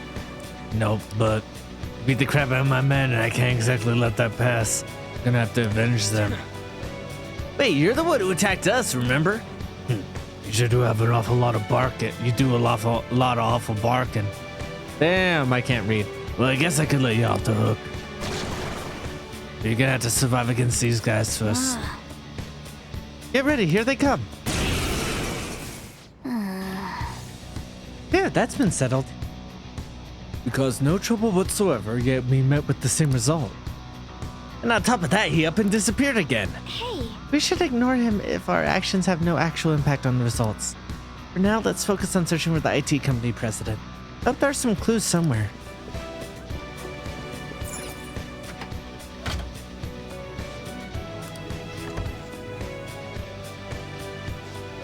Wait, we're back at the main hall. Without any particularly useful information about the IT company president. Niels never leaves his room. Nobody's even seen him around. If he almost never leaves, does that mean there are times where he does in fact leave? When you have to head out to the bathroom, that's how it was for me in my room. But there are restrooms in the rooms here. What about meals? Just one call and your food gets delivered to your room. That's our inn. You're right. I think you're right. Though this place is just a cognition, it has restaurants and bars as well. If the IT company president never leaves his room, somebody must be delivering the food to him. Okay. Oh, so you think we should get the info at the restaurants too? Nice idea, Joker. Oh, and Queen.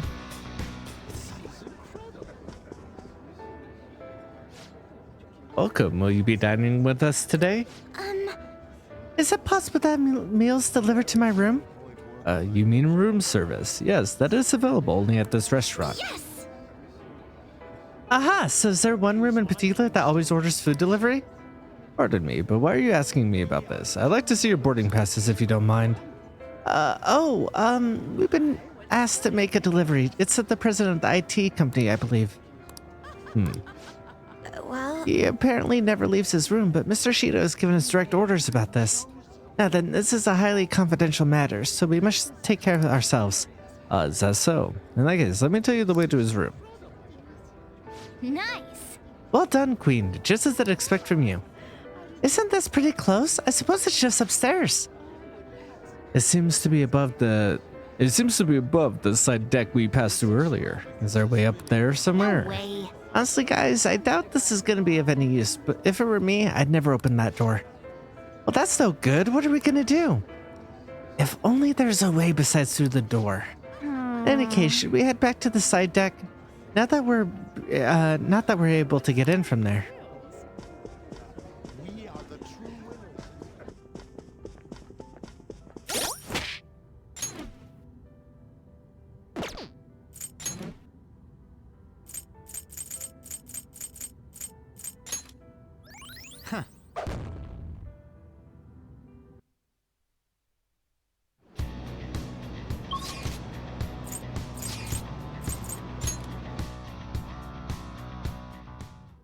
We've arrived.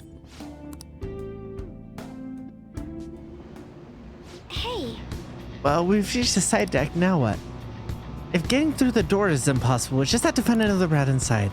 It's not like the room directly above, it's the room directly above here, right? Oh, hi. Why is there suddenly an enemy out here when there wasn't before? Whatever. I see.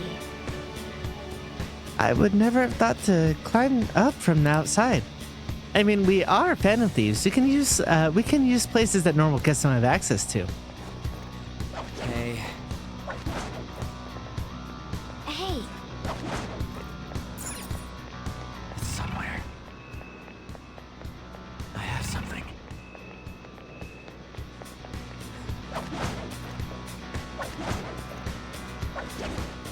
Dude! Indeed. The target room lies ahead. Let us hope he keeps his window open.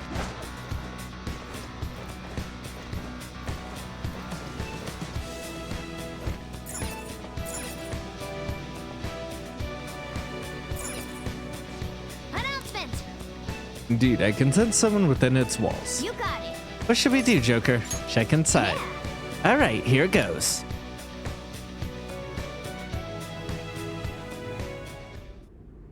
That must be the IT company president. I'm gonna go. by yourself? He'll be on guard if we all go together. Plus, it's IT stuff. This is my time to shine. Should we leave it to her? Sure, it's not gonna matter anyways. It's been left to me. It's like that show where the kid goes shopping alone for the first time. This is gonna be tough. Yeah, she's feeling good enough to joke around, so maybe this will be fun after all. Just yell if things get dangerous, okay? Oop, wrong button.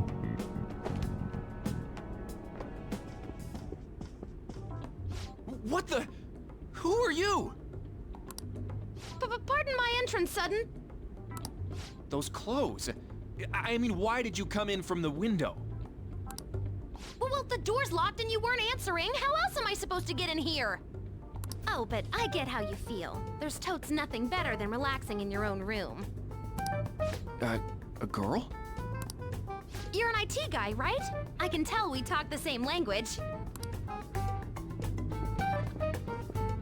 That's not what matters here. Just who are... Huh? Is that your laptop?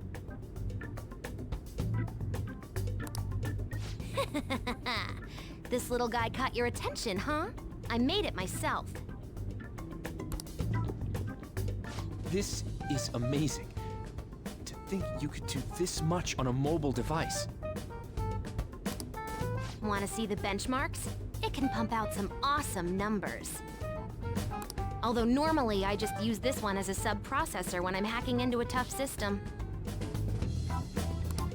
Hacking?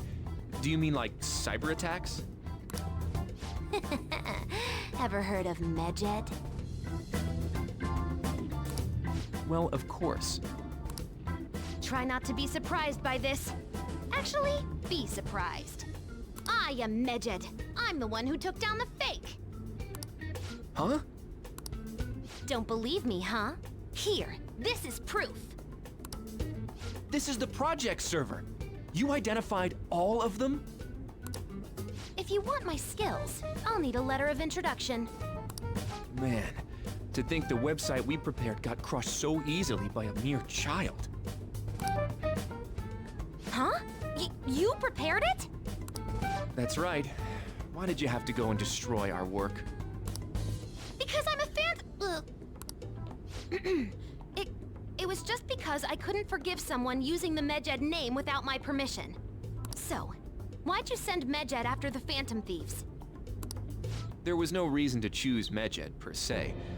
Their popularity was convenient for us, though. We knew the Phantom Thieves couldn't target an anonymous group, after all. That's why? Medjed's defeat was supposed to be an act, so their actual fall was quite a shock to me and Akechi-kun. We were planning on shutting it down anyway, though, so it really didn't conflict with our plans. The Phantom Thieves must have enjoyed their moment in the spotlight, not knowing it would be so short-lived. You see, you gotta abuse a tool like the internet. Well, the word abuse doesn't really describe it. The real charm comes in making use of the internet in innovative ways that circumvent legal restrictions. Oh, crypto. Yeah, he's a crypto bro, of course. You little... I'm sure you understand. You're Medjed, after all. Isn't it wonderful manipulating all those information-illiterate idiots?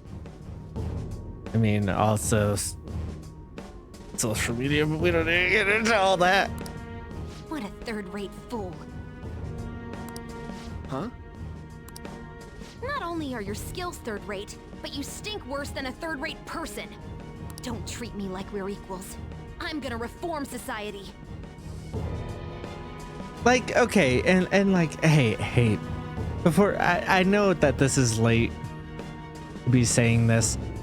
This is about 3 hours into the record. I'm about an hour and a half later from my initial rant.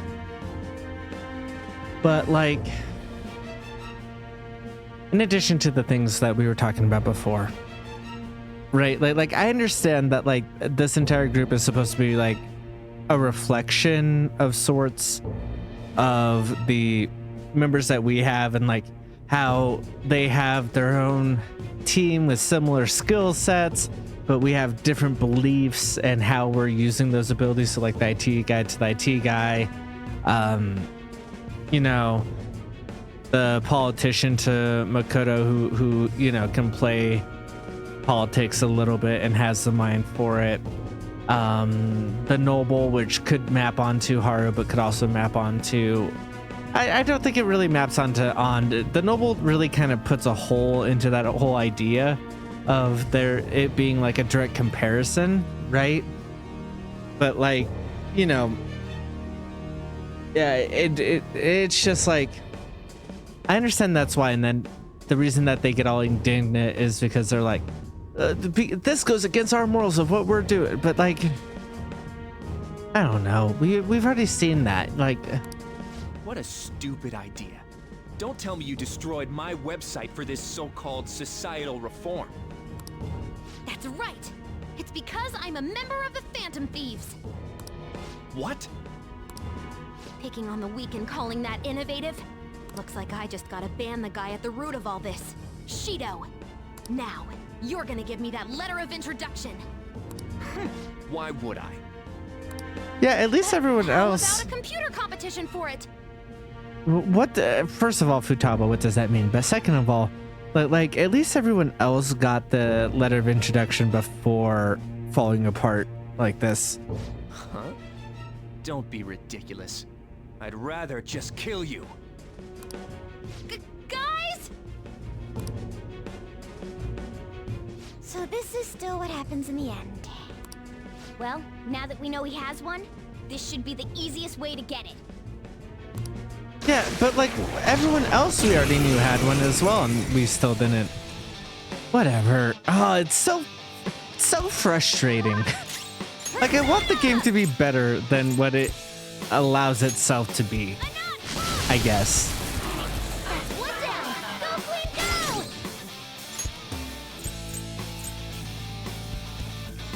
It's yours, not gonna get mine! Kuratana has powered you up! Go!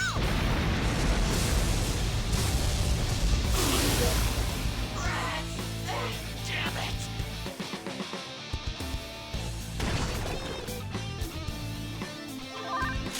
Persona! Ravage them! Joker, you missed? I am thou. Die! Persona! Take this!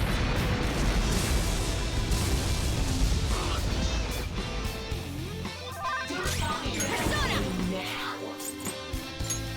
Enough! That's one down! Go, Queen, go! This is our best shot. Persona! There!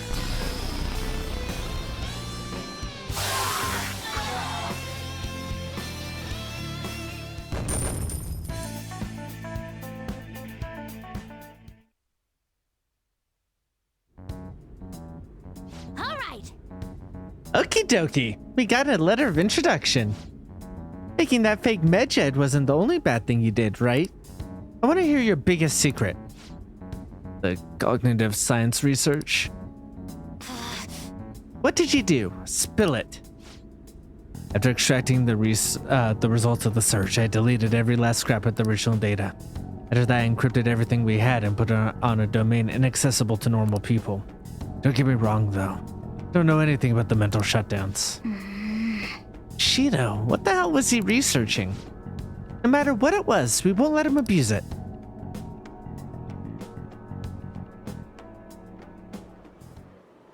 Every media outlet is vouching for the inevitable Prime Minister Shido. The public loves you too. We've only made it this far thanks to you. It's also weird that, like, the TV station one at least made sense because it was focusing on Akechi, and it was like, oh, look at what the TV station can do while also giving us insight to Akechi. But it is weird that, like, the IT one and this, and the TV one, like, we don't actually get them like we did with the noble and the politician. I think that's, again, another thing I think is kind of dumb. Now then, I have a favor to ask of you. What might that be? It's about the loyal customers of our mental shutdown business. How about you dispose of all the ones you think suspicious? Right at this moment? But the election is coming up soon. Correct. The earlier the better. Why so suddenly? Did something happen? Nothing in particular. But if something were to happen, it would already be too late. I can understand why you might be nervous, but why not stay calm and hold off until after the election? I do like this explanation though, because while the shadows and the cognitive versions aren't like the actual people, it is affecting the way he's thinking about those people and is getting nervous because these people are handing over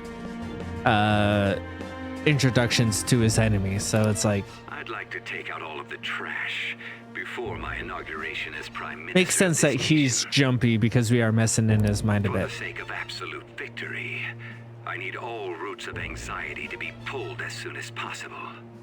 But it could also just be normal megalomania. Anxiety?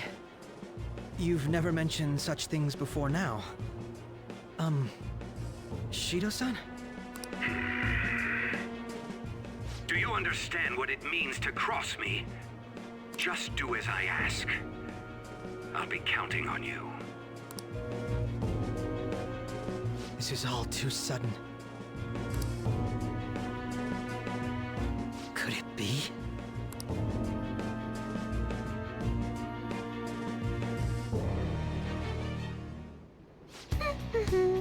Ah, yeah. We got the 4th letter. He might have been a 3rd-rate guy, but he still had one somehow. Just that cleaner dude left then. Wanna go cause a scene somewhere and lure him out? As I've said already, we should avoid doing that if we can. But we've gone everywhere on the map. Isn't there any place we haven't checked yet? The engine room? I don't recall ever passing by such a place. Wait, I found something. The engine room. Remember how you were wondering about that smoke earlier, Skull? Oh yeah, where was that?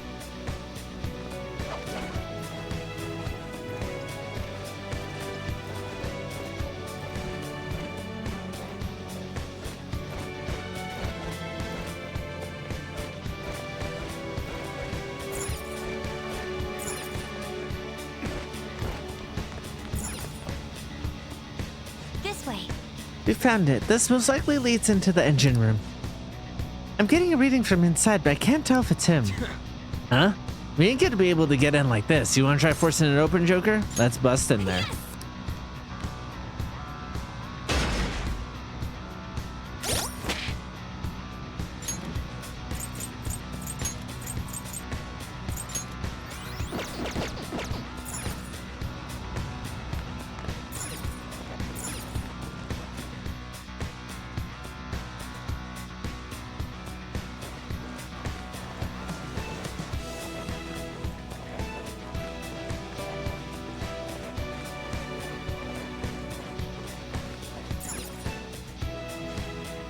Look, there's that bastard! But his men are with him too. Exiting here will land us directly in front of them. There will be no chance of escape at that point. What do you think, Joker? Let's go. Let's go. Very well. We shall jump in. What do you want? You come here looking for trouble? Just hear us out. Shut it. This place is off limits, moron. Hey, this doesn't look good. Crap, this guy might just be a cognition, but he's damn scary. Too busy to be dealing with you punks. I'll be leaving that to my men here. Again, this better be better than last time. I don't think we ever figured out what they were weak to. Don't do anything reckless. Taking aim. Persona! There.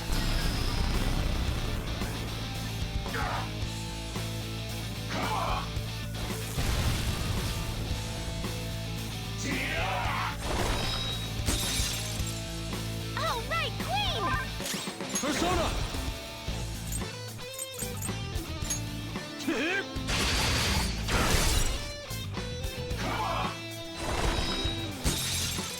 And Panther dodges with grace. Persona.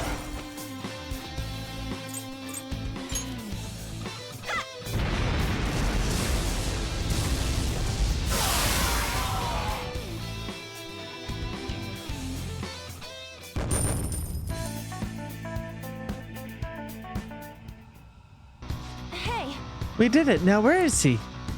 Look, over there.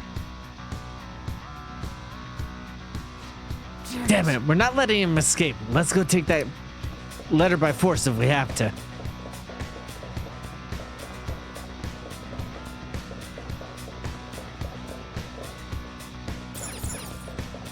There's a chest. Oh.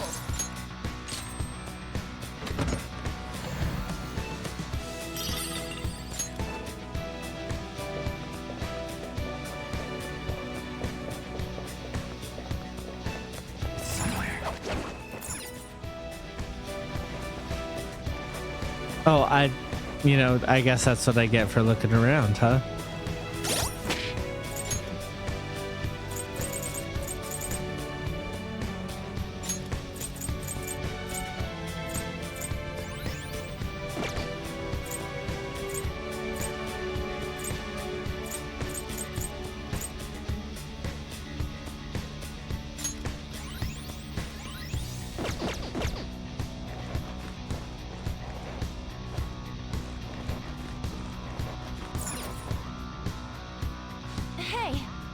There he is. We've definitely cornered him this time.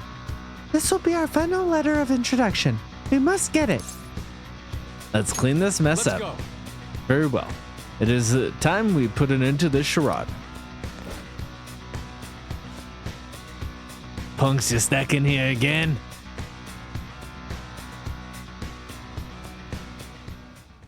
You guys just don't know when to stop. Is a hit on me really that big? What clan are you from? Clan?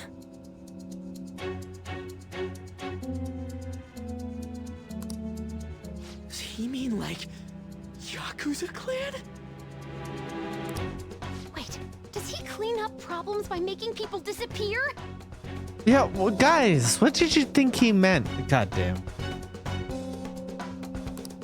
Crap! Is he really Yakuza? It seems that bastard Shido has close ties to the underground. How are we supposed to get the letter of introduction from him? Do we have to prove our worth? Hey. I'm a busy man. I gotta deal with cleaning up problems and all the mental shutdowns after all. If you got business with me, just spit it out already.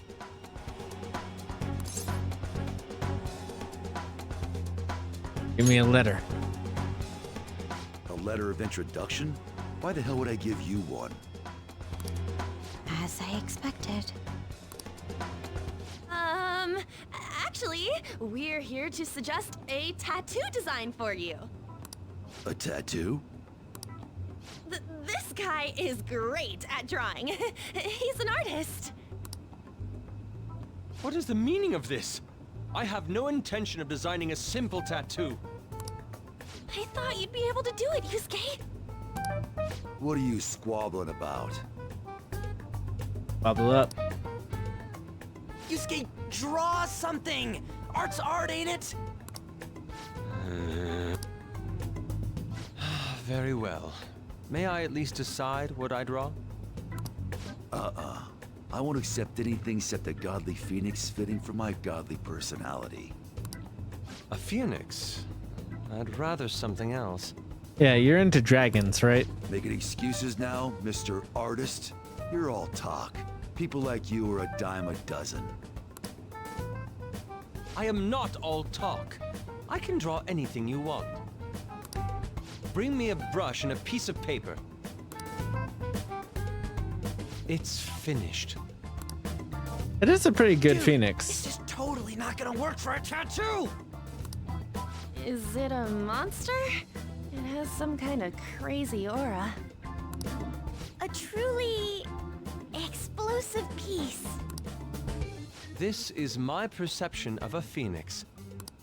There's no way this is gonna work. No, that's sick as hell, man. What's everyone else talking about? Like this before. I like it. Yeah, what's everyone else talking about? That shit rules. God, this game fucking pisses me off. They have no idea. Oh, boy. Thank you.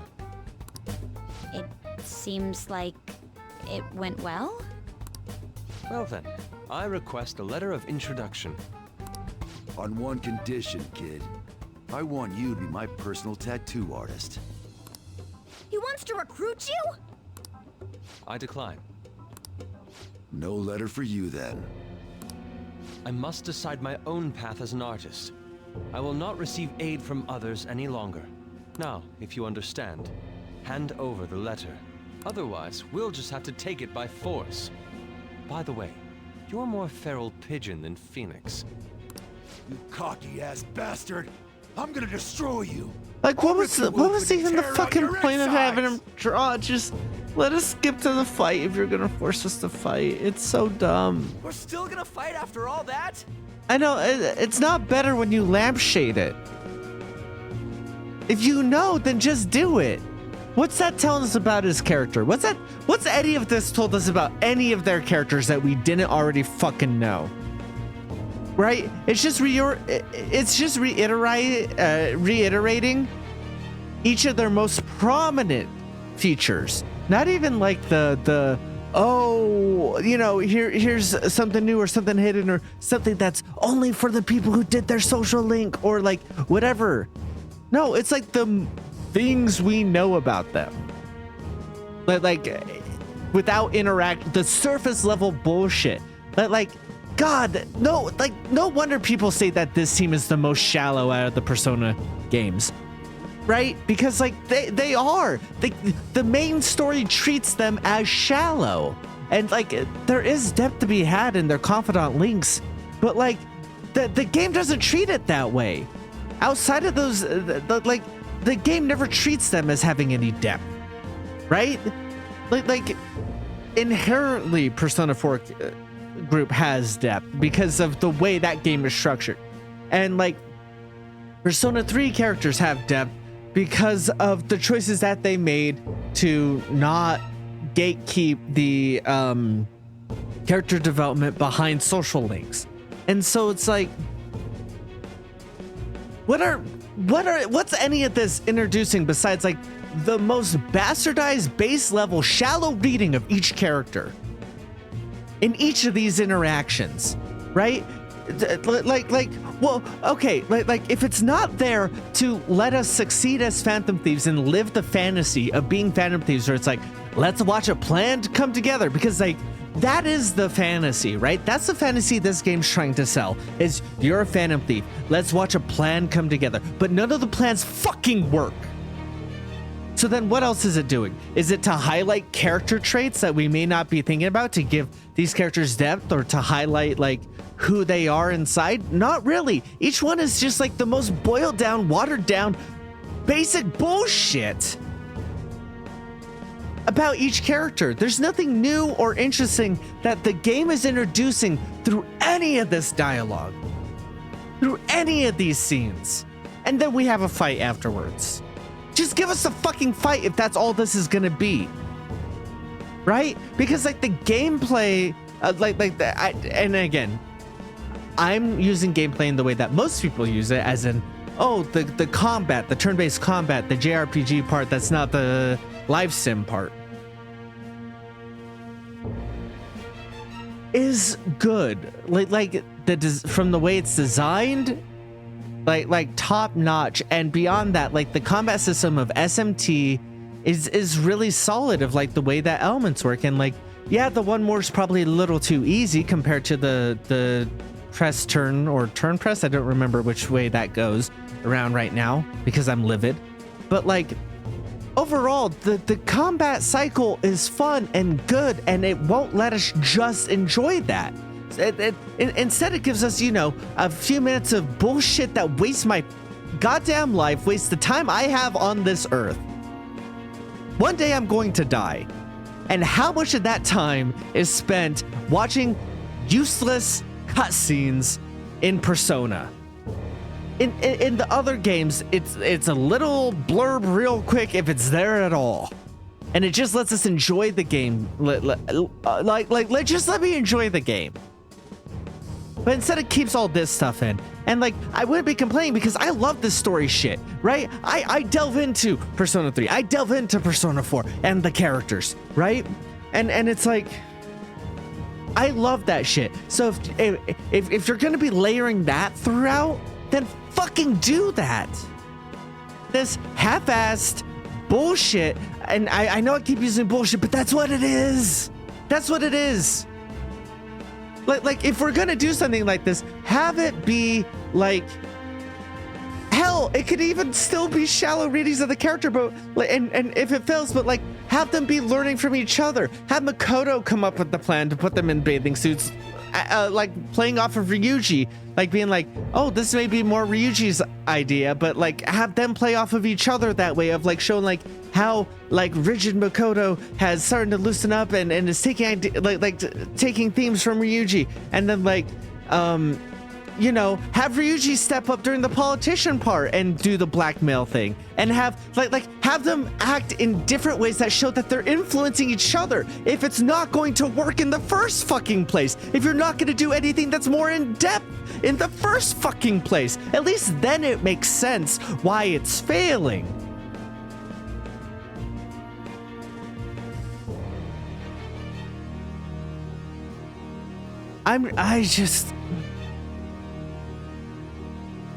It's so frustrating. How do people like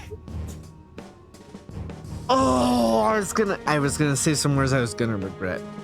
Oh, okay. I was gonna say, how do people like this game? And like, I get it. If you didn't play any other Persona games, I get it.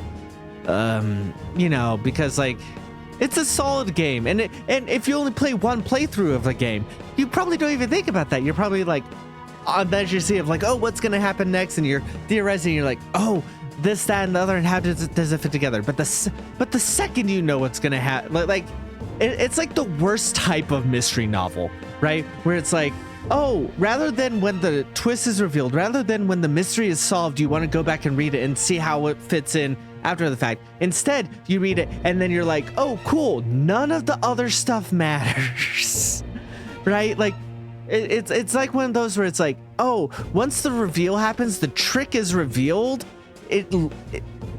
that trick drops the interest. You know what I mean? And like, sometimes that works, right? Like, that's not to make something bad, but like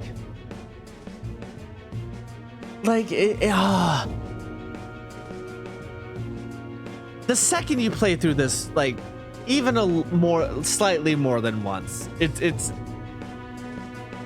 so clearly the worst game. Like, it doesn't just let you play the goddamn game. Like the main palaces are filled with dialogue that's redundant and dumb and boring and boils it down to the base denominator of what a person can do to get through the level, right? Of like, oh, I don't know how to solve this. Let's laboriously lay out everything that is part of this puzzle. Let's have a ton of dialogue about it. Let's have a lot of repeating dialogue every time we unlock a fucking door to tell us that we can go through it now. How many times did I see that pop up today?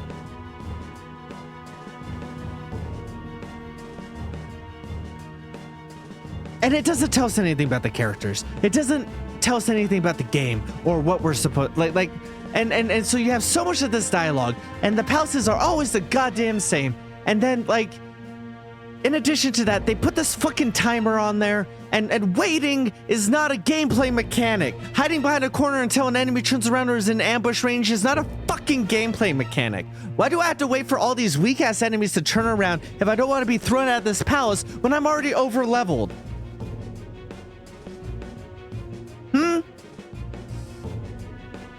What side, like forcing us to hide behind corners to not get spotted, but you don't put in a full stealth system in there is dumb and bad and ruins your gameplay loop.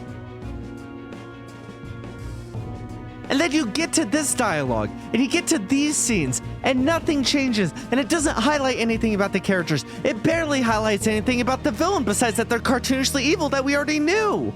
What's this telling us about Shido that we didn't already know? What's this telling us about, I can't.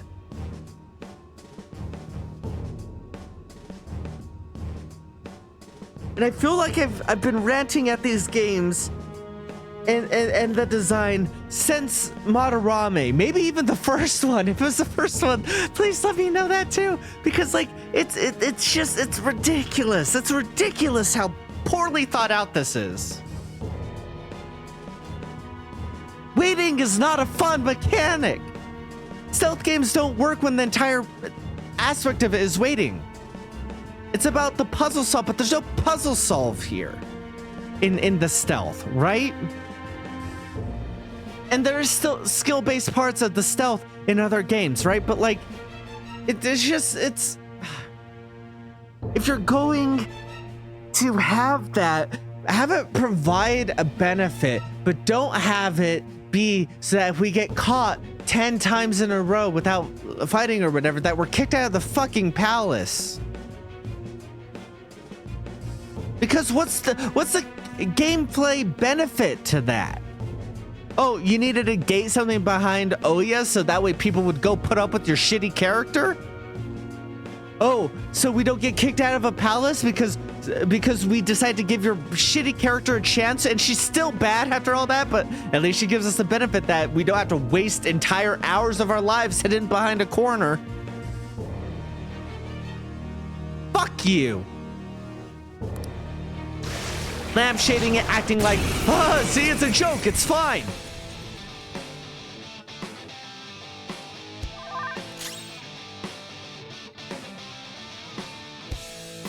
Are you weak to... Can I punch you? Alright, I think I'm just gonna rush then. What?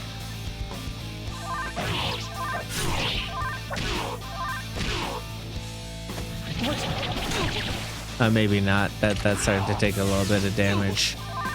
Alright, I'll up it. Ravage them! Persona! Goemon, strike! You did it, Fox. Everyone, Beat him up! Let's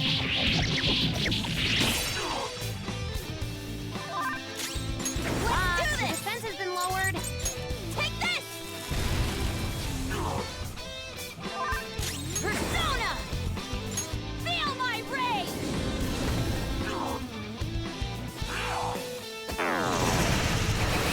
Nice moves, Fox. What? Fox's health is really low. You have Go to be down. careful. Sorry. Queen, your defense has My been limit. lowered.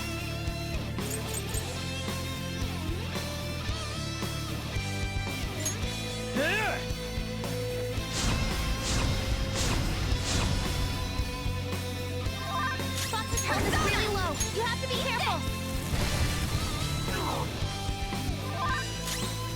Persona!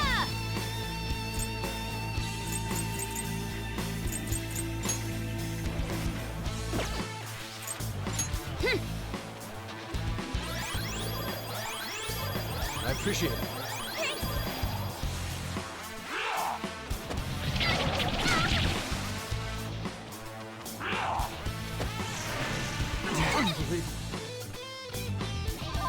Queen, your defense has been lowered.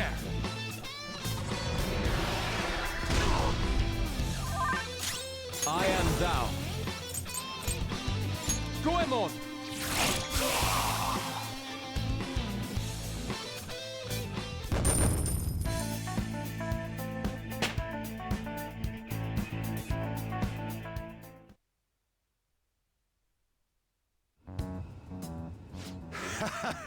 You punks are tough.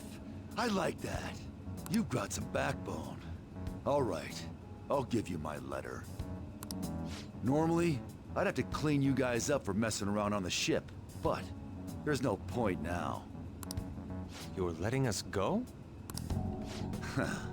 This place ain't gonna last much longer if powerful soldiers like you guys got in here. Time for me to jet. The captain was great and all, but he's gonna have to go down with this ship alone. See you later, kiddos. That was an unexpected response for a cognitive creation.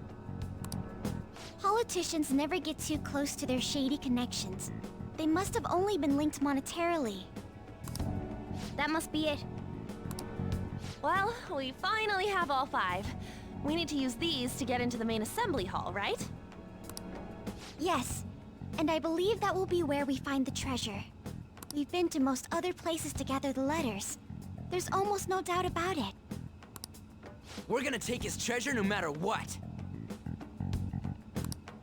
As I'm sure you all know, the importance of this particular card is unlike any that's come before. Once we send it, our opponents will know that Joker, who they presume dead, is in fact still alive. We will be putting our backs to the wall. If we lose, our lives will truly be over. We can't let that happen, can we? Time for payback. Yes, this is not just a Phantom Thieves matter for you. It is also a personal matter. Then it's decided.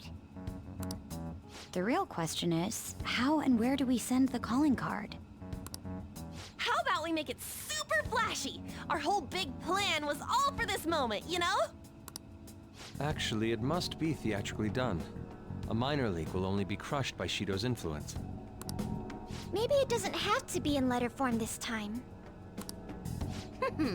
It's finally my turn to steal the spotlight. What's the matter? It's nothing. Well, there's no use in thinking about it here. Let's head back for now.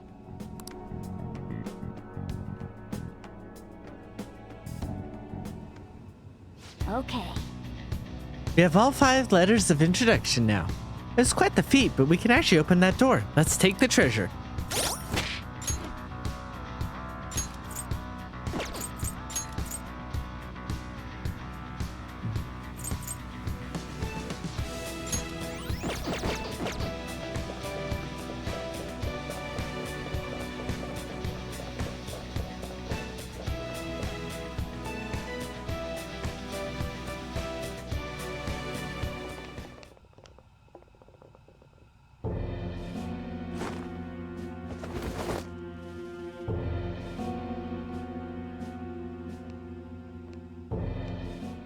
Long time no see. You! Why is he here? I'm impressed that you managed to deceive me. It seems I underestimated your abilities. You Correct. truly are interesting. Quiet, yet possessing the courage and determination to take action. Under different circumstances, we could have been great rivals. Or perhaps even friends. Don't be ridiculous. How wonderful. You don't allow yourself to be enslaved by such things as human relations or past selves. And so your heart is always free. The exact opposite of mine. To be honest, I'm envious.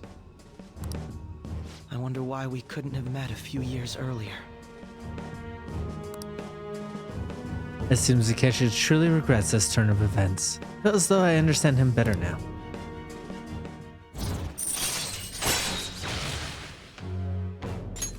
All right. Catchy. But it's no use talking in hypotheticals. That didn't happen in reality. Akechi, why are you cooperating with someone like Shido? Don't you see what this palace looks like? His true nature is... Cooperating? What are you talking about? I don't care for Shido or this country. All this is to make Masayoshi Shido, my father, acknowledge me, then exact revenge on him. Shido is your father?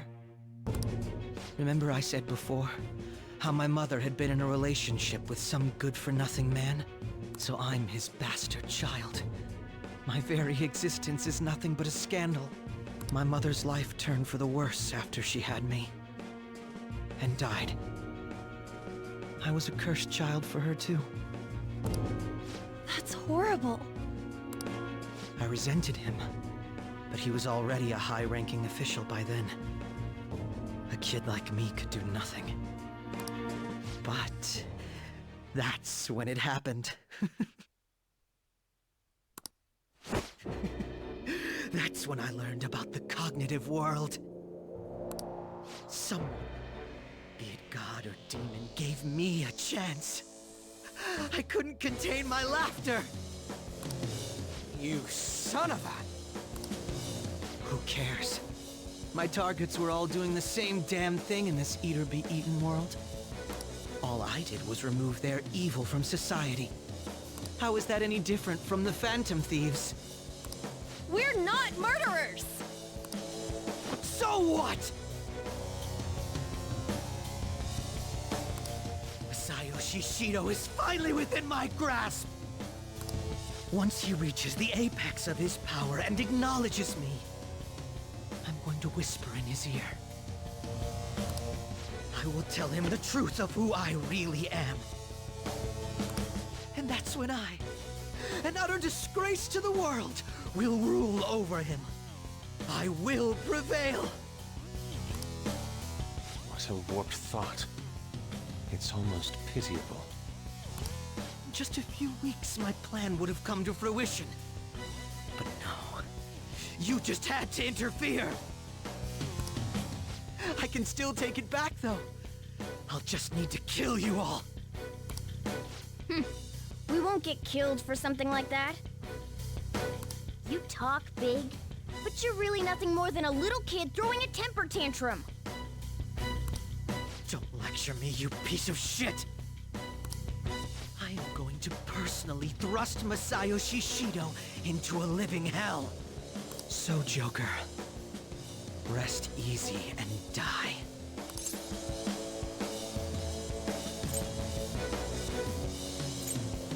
So I think this is asking if he really thinks he can kill me as his friend. How I intend it is, do you really think you could beat me, you piece of shit?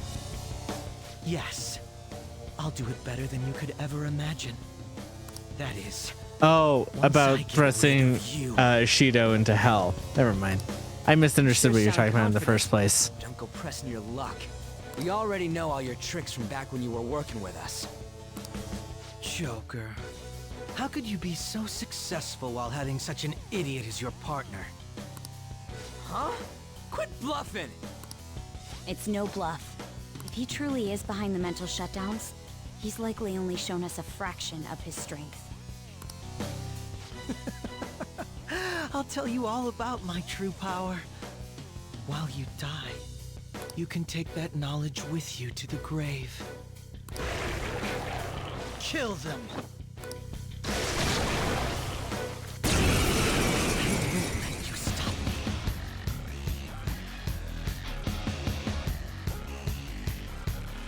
The mental shutdowns aren't the only incidents people are talking about.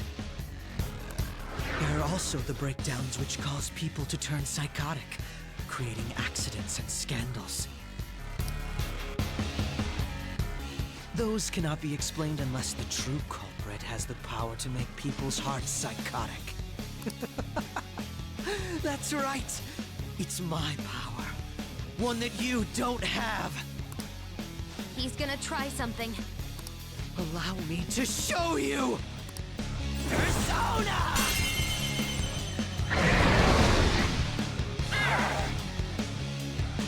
What was that? That wasn't Robin Hood. Could it have been a different persona?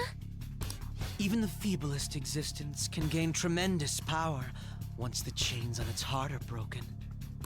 You'd better not underestimate these two. What did Akechi do? The enemies are way stronger now. Dark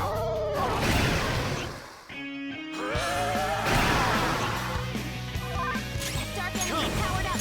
Watch out! Ravage them!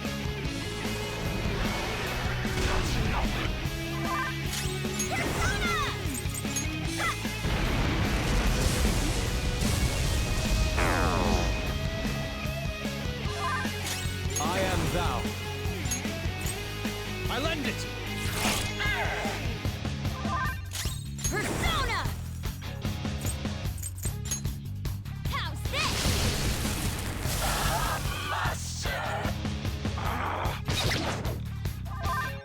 Persona! Persona!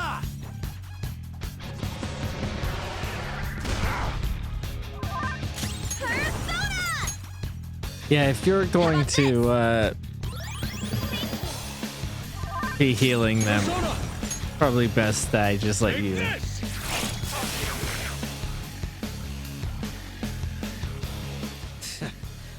Well done. That power to make others turn psychotic. He used it on actual people? This guy's out of his mind. Of course I didn't expect you to be defeated by them. You have deceived me and escaped death, after all. I wouldn't give up my chance to massacre you with my own 2 hands. He's coming. Brace yourselves. Persona!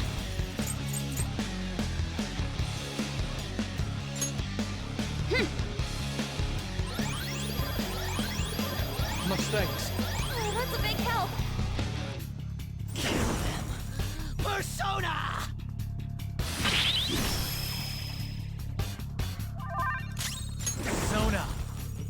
Sorry, I guess you weren't around when I did this, huh? Created this piece of shit.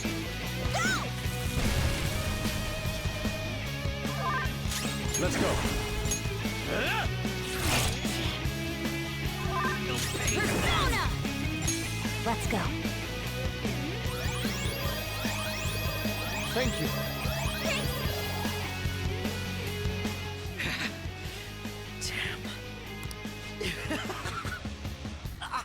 So, neither of us had shown our true strengths, huh? Don't underestimate me! Kill them. Persona! Nice move, Oh, son. Maggie? How unfortunate. I have the same thing. I mean, it was less efficient, but you know, narratively, it just feels correct.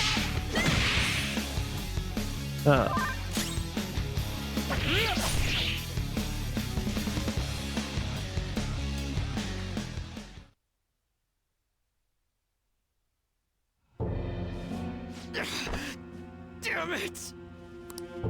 So he's able to turn people psychotic. I thought it was some special thing like the nav, but it seems to be his own persona's power. I can't believe that the ability to control and drive others mad was born from within his heart. I'll kill you. You're all gonna die. Will you please stop? You're fighting the wrong people! We both hate the same guy! Why do we have to go against each other? Killing us won't make you happy. But This ain't about what Shido says. You're your own person. You gotta know that. damn it! You know, sometimes I think about that fake medjed that you guys made up. That was the worst trap, but if not for that, I don't think I'd be here right now. Basically, it doesn't matter where you start over.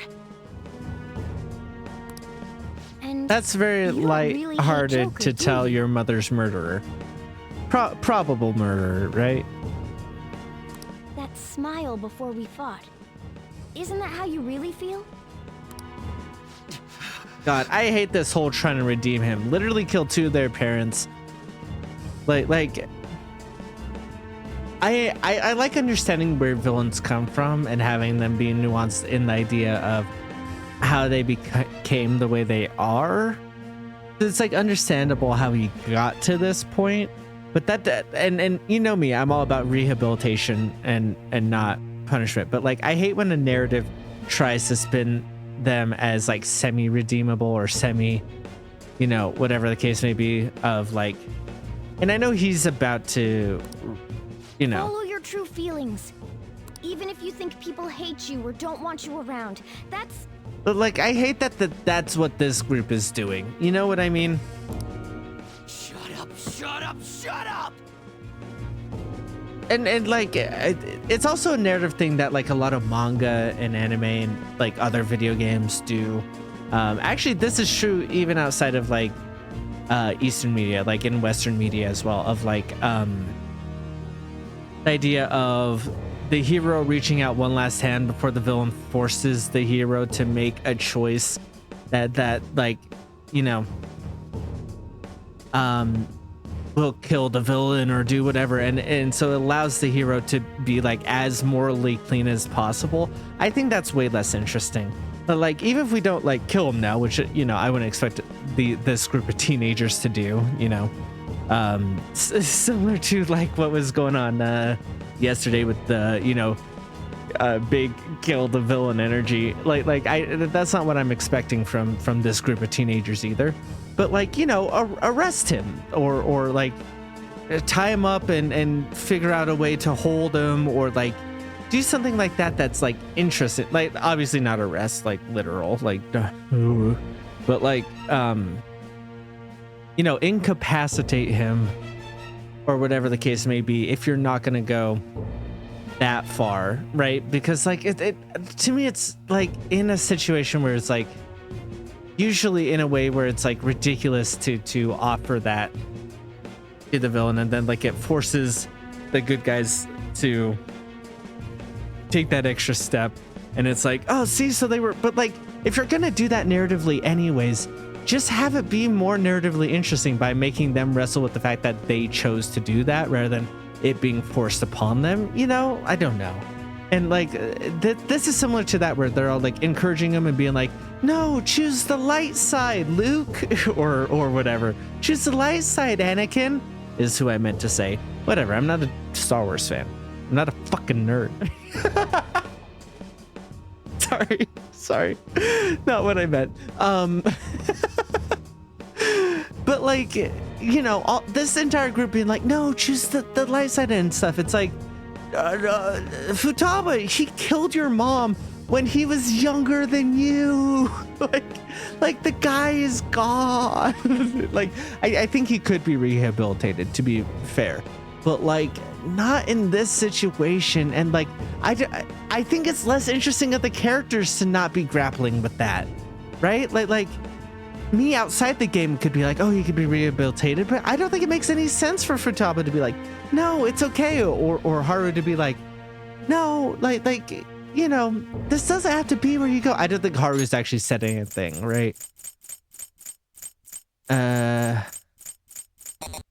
Yeah, Haru hasn't said anything, which is good, because like if she says something that tries to redeem, like, definitely, like, she is the good girl, but like part of why I love her is that she has like a grit behind the kindness. She's like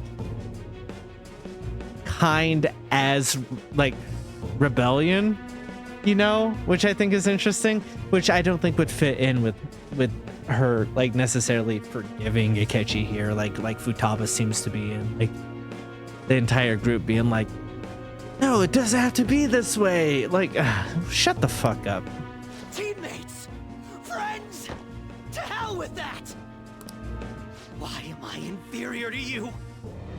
I was extremely particular about my life, my grades, my public image, so someone would want me around. I am an ace detective, a celebrity! Akechi-kun. You're just some criminal trash living in an attic! So how? How does someone like you have things I don't?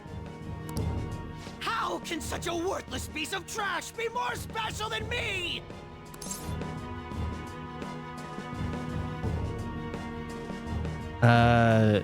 Look inside yourself for the answer to that. Don't give me that cliche bullshit! What was that? A black mask. What about the other one, though? The one with the black mask. A black mask? Wait, who's he talking about? It can't be. There was another intruder besides us within this palace? Then what Kaneshiro said before?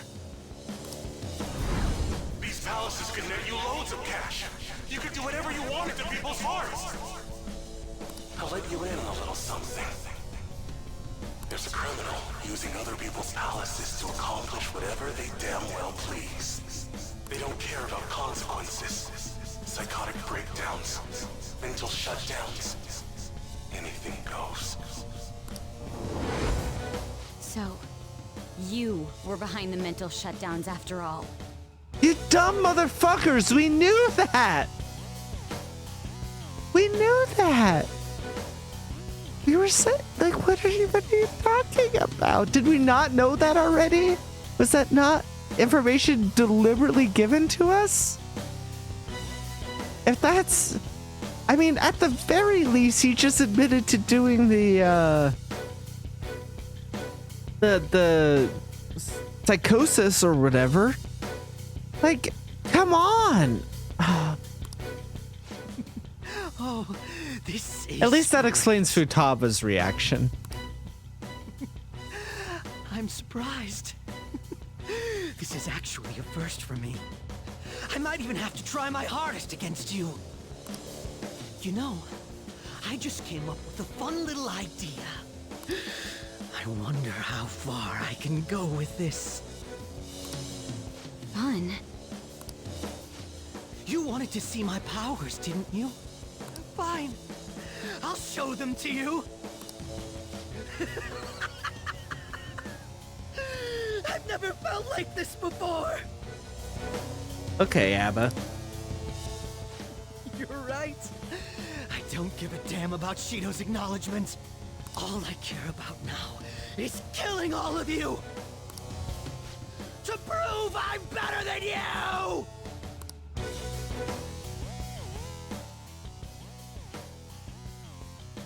Here, I'll show you who I really am. Come, Loki!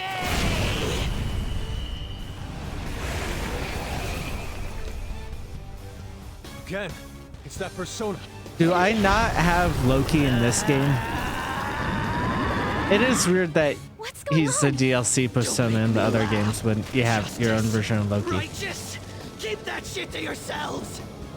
You and your teammates piss me off! He can use 2 separate powers? Then everything, even his appearance, was a fake. You're going down.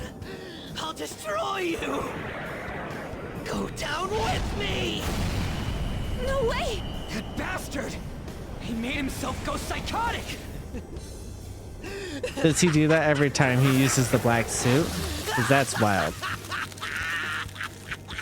Now, let's see you drop dead one at a time in front of your precious friends! Damn it, he's lost it. Here comes! Die! Trash of society! Thing is, like, main outfit sucks. His helmet's great, but like the clothes, Destroy you! which is like the inverse of the other outfit, where the mask sucks. Teammates are nothing but trash! His new persona's power is unknown. Everyone, stay on guard. There!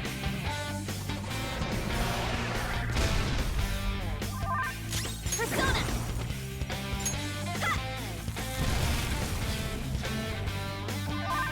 This is my other self. Persona! Take that! I'm not letting you off! Eat this! You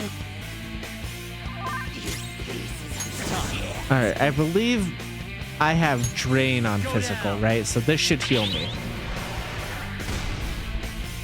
Oh, I just have block on it? All right, that's fine. The big thing is that I was freeing up the physical for... Take this! The hell was that? Fox's health is really low. You have to be careful. Yeah, I got you. Much thanks.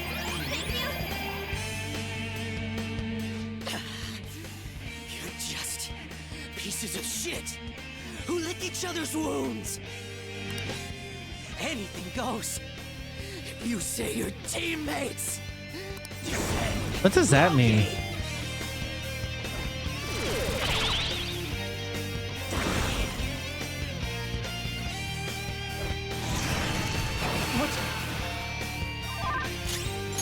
Boring. Ravage them!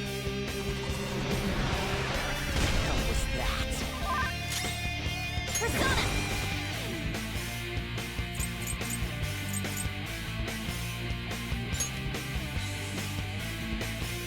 I don't think you have anything, right? Okay. All right. I appreciate it. Let's go. Alright, I definitely reversed the order there of how I should have done it. Okay. For next time.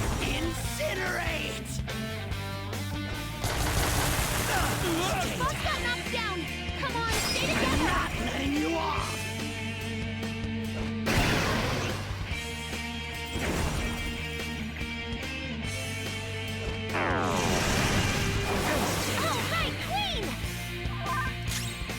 Persona! You're mine. Actually, this time that will be the proper order. How about this? How undignified. Time for revenge! I am thou. Indeed. Take this!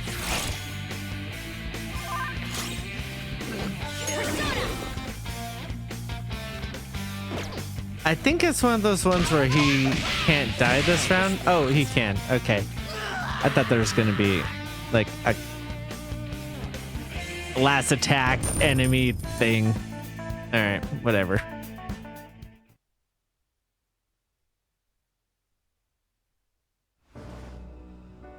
You ready to call it quits? I know. I've had enough. You're so lucky. Lucky to be surrounded by teammates who acknowledge you. And once Shido confesses his crimes, you'll all be heroes. As for me, people will find out my past deductions were just charade. My fame and trust will vanish. I see. So you were turning people psychotic, then solving the cases yourself. And you did that by joining forces with Shido. In the end, I couldn't be special. Dude, you're more than special. It pains me to admit, but your wit and strength far exceeds ours. We only defeated you by teaming up. Bullshit! I could have soloed him. Bet I could have soloed him. Bullshit! Don't give me that. You're just selling me in particular. Go fuck yourself, Makoto. I was honestly envious of your natural ability. It was frustrating to see how much my sister trusted you. Yeah, but she trusted him because of the scams he was running about solving his own cases. Right? I have no intention of forgiving you for what you did to my father.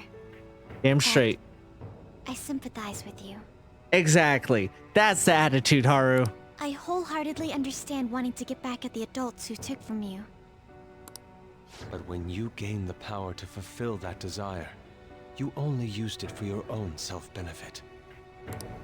If you have the ability to use multiple personas, you probably have the same talents as Joker. But because you went through life alone, the power you awakened was fueled by lies and hate. Still, you thought that was enough, right? That part I totally get. You excelled at everything over us. Yet that was the one thing you lacked.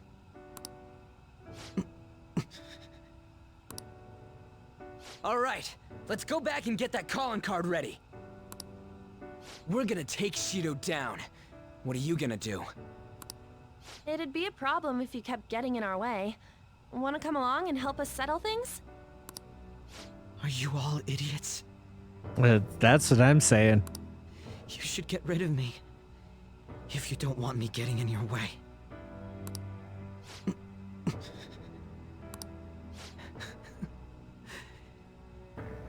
You all are truly beyond my comprehension. Akechi? Another one? Wait, is he... That's Shido's cognitive version of Akechi.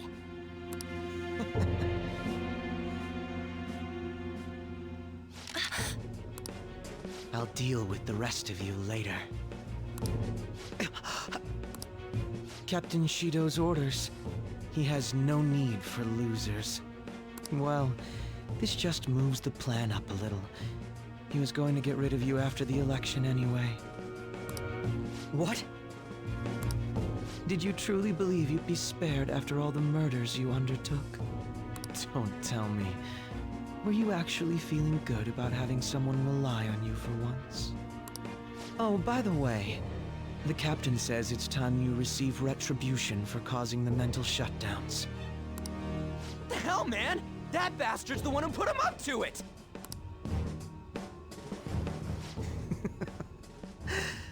I see. I was wondering how he'd protect himself if I used my power to tear through his palace.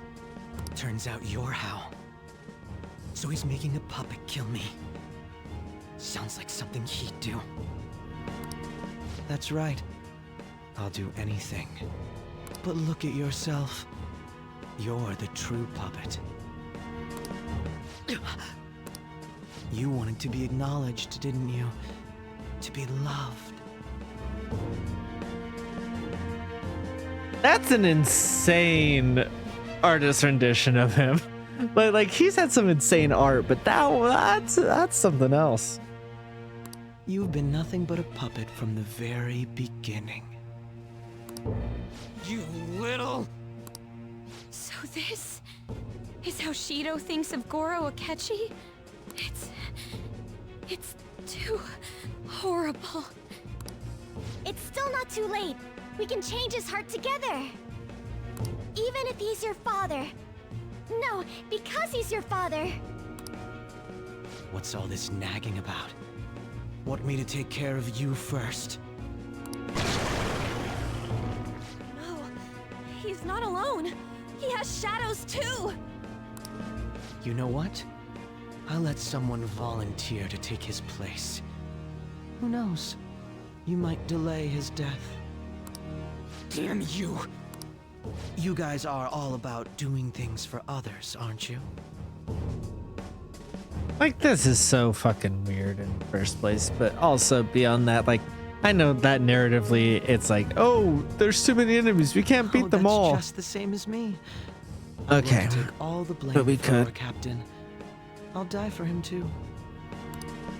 This is what Shido thinks of Akechi-kun, even after making him help with the murders? Here, I'll give you one last chance. Shoot them. I was such a fool. Yes, that's the you our captain wishes to see. Don't misunderstand. You're the one who's going to disappear!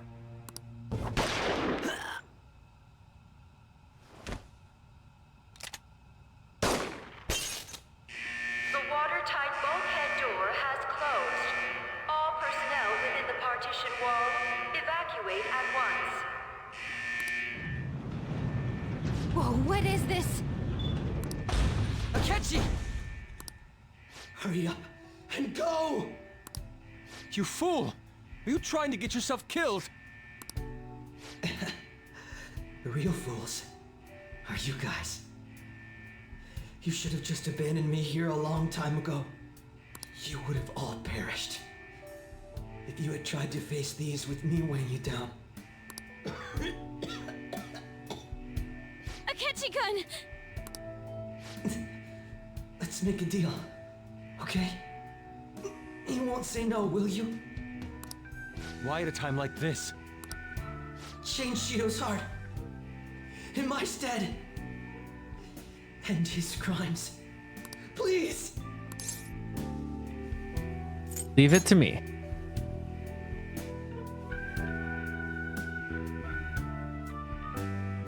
I sense a solid bond between me and Akechi.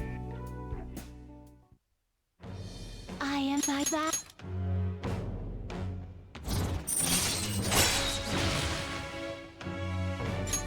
All right. All right. You bastard! So, my final enemy is a puppet version of myself. Not bad. Akechi-kun! Isn't there some way to get this open, Mona? His signal is gone. I'm only getting the weaklings. No. Come on, you guys. We can't let a rotten criminal like Shido do what he wants any longer. We can't. No matter what.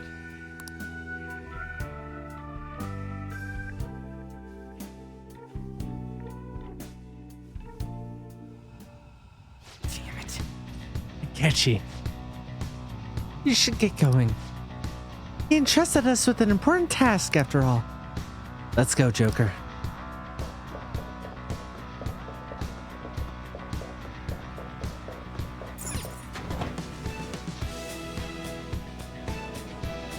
Hey. Where are we? Looks like we've come out to the side deck. We should be able to secure a route from here. Oh, let's head over and get used to using those letters then. See it.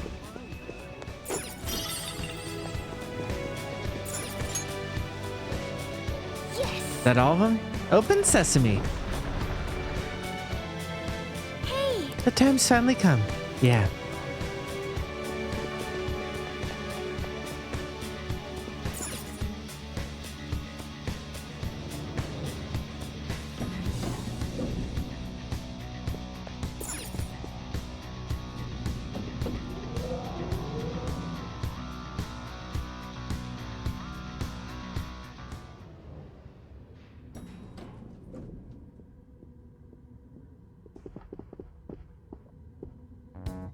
What?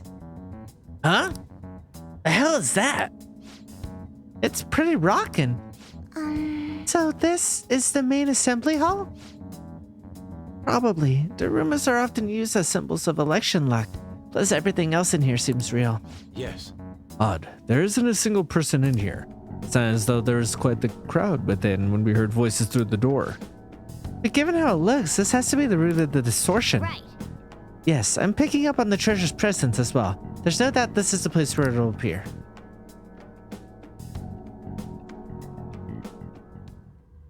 Well then. Should we leave the palace now? Sounds good to me. Okay. It's the final chapter of our great operation. We can't afford to back out now. Let's get fired up.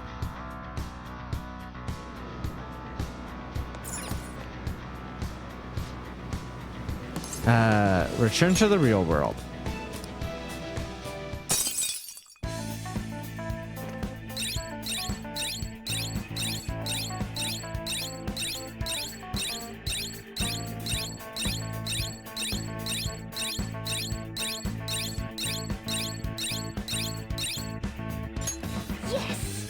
We finally secured a route to the treasure. All we need now is to send the calling card. You're right. And once we send it, the heist is the only thing left. We have to succeed. I'll let you decide when we do it, Joker. Let's make sure we're ready before then.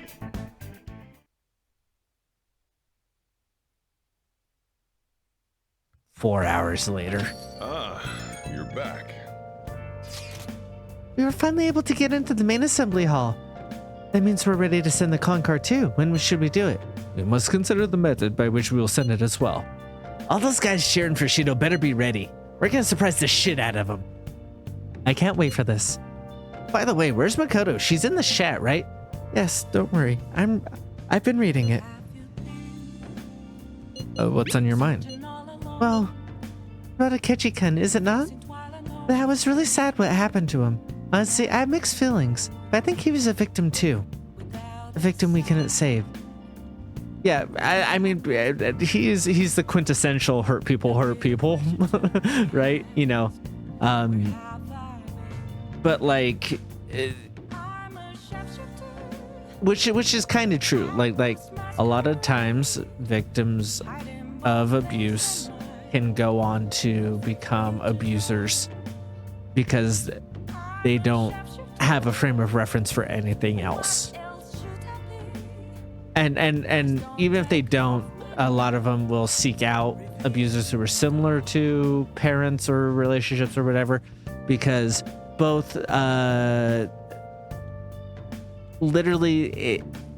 abusive relationships can become addictive, but even outside of that, if they don't have a frame of reference, like it really messes with how they feel affection, or like how they feel people give them affection, you know what I mean? And how they perceive it. And so like, even if it's not a case of cycles of abuse where the abused becomes the abuser, like you know, that kind of thing creates echoes throughout their life that they have to be careful of to not fall into pitfalls of. as both victim and abuser. And so like he's definitely a victim, but that doesn't necessarily excuse his behavior, and ultimately it was his choices that put him in that position in the first place. You know, not to say you shouldn't feel sympathy for him or be like, oh, that sucks, but also, you know, like both things kind of have to coexist necessarily. Had I not met you all, I may have become like him as well. Personally speaking, I can't forgive that guy. But more importantly, I can't forgive Shido for warping his mind so goddamn much. Yeah, and that's the thing, is like understanding is not necessarily forgiveness. Is not necessarily right. Or like if you forgive, it's like forgiveness in the sense that like forgiving someone in that you won't hold it over them, or like not over them, but like you won't hold onto that yourself anymore. But that doesn't mean that like you're gonna welcome them back in your life either, you know? Not that you can, he's dead, but I must agree, what Shido did is reprehensible. We must do this. I'm certain we'll be able to pull it off. And like I do feel bad that I didn't talk more about that scene and his death and stuff. I have played through Vanilla before, so I knew he was gonna die there. So you know, whatever the case may be. I remember the first time, like I figured it'd be something like that, right? I was worried that he was gonna join the team after like we would have talked him out of it, and so I'm glad that he ended up dying. I think it was a little,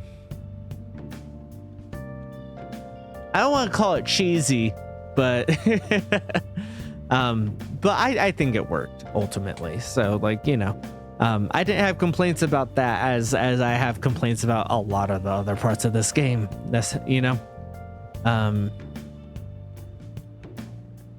it'll be just like always. Yes, it's best not to get too worked up about this. As for the timing, that is on you, Mac. Kechi saved us in the end. I think in his heart he might not have been so bad. I mean, in anybody's heart, like rarely is anyone just bad. They are the culmination of everything that they've done and everything that they've lived up till that point. So like, yeah, technically, but like, I don't think you can say that just because he did you a favor in the end, right? Like that gives echoes of, well, this person can't be abusive. They're nice to me. That person can't be a bad person. They've always been nice to me. That's what you sound like, Morgana. Hey, Mac, let's succeed on this mission, no matter what. I think we're supposed to feel worse about him dying than we do. What?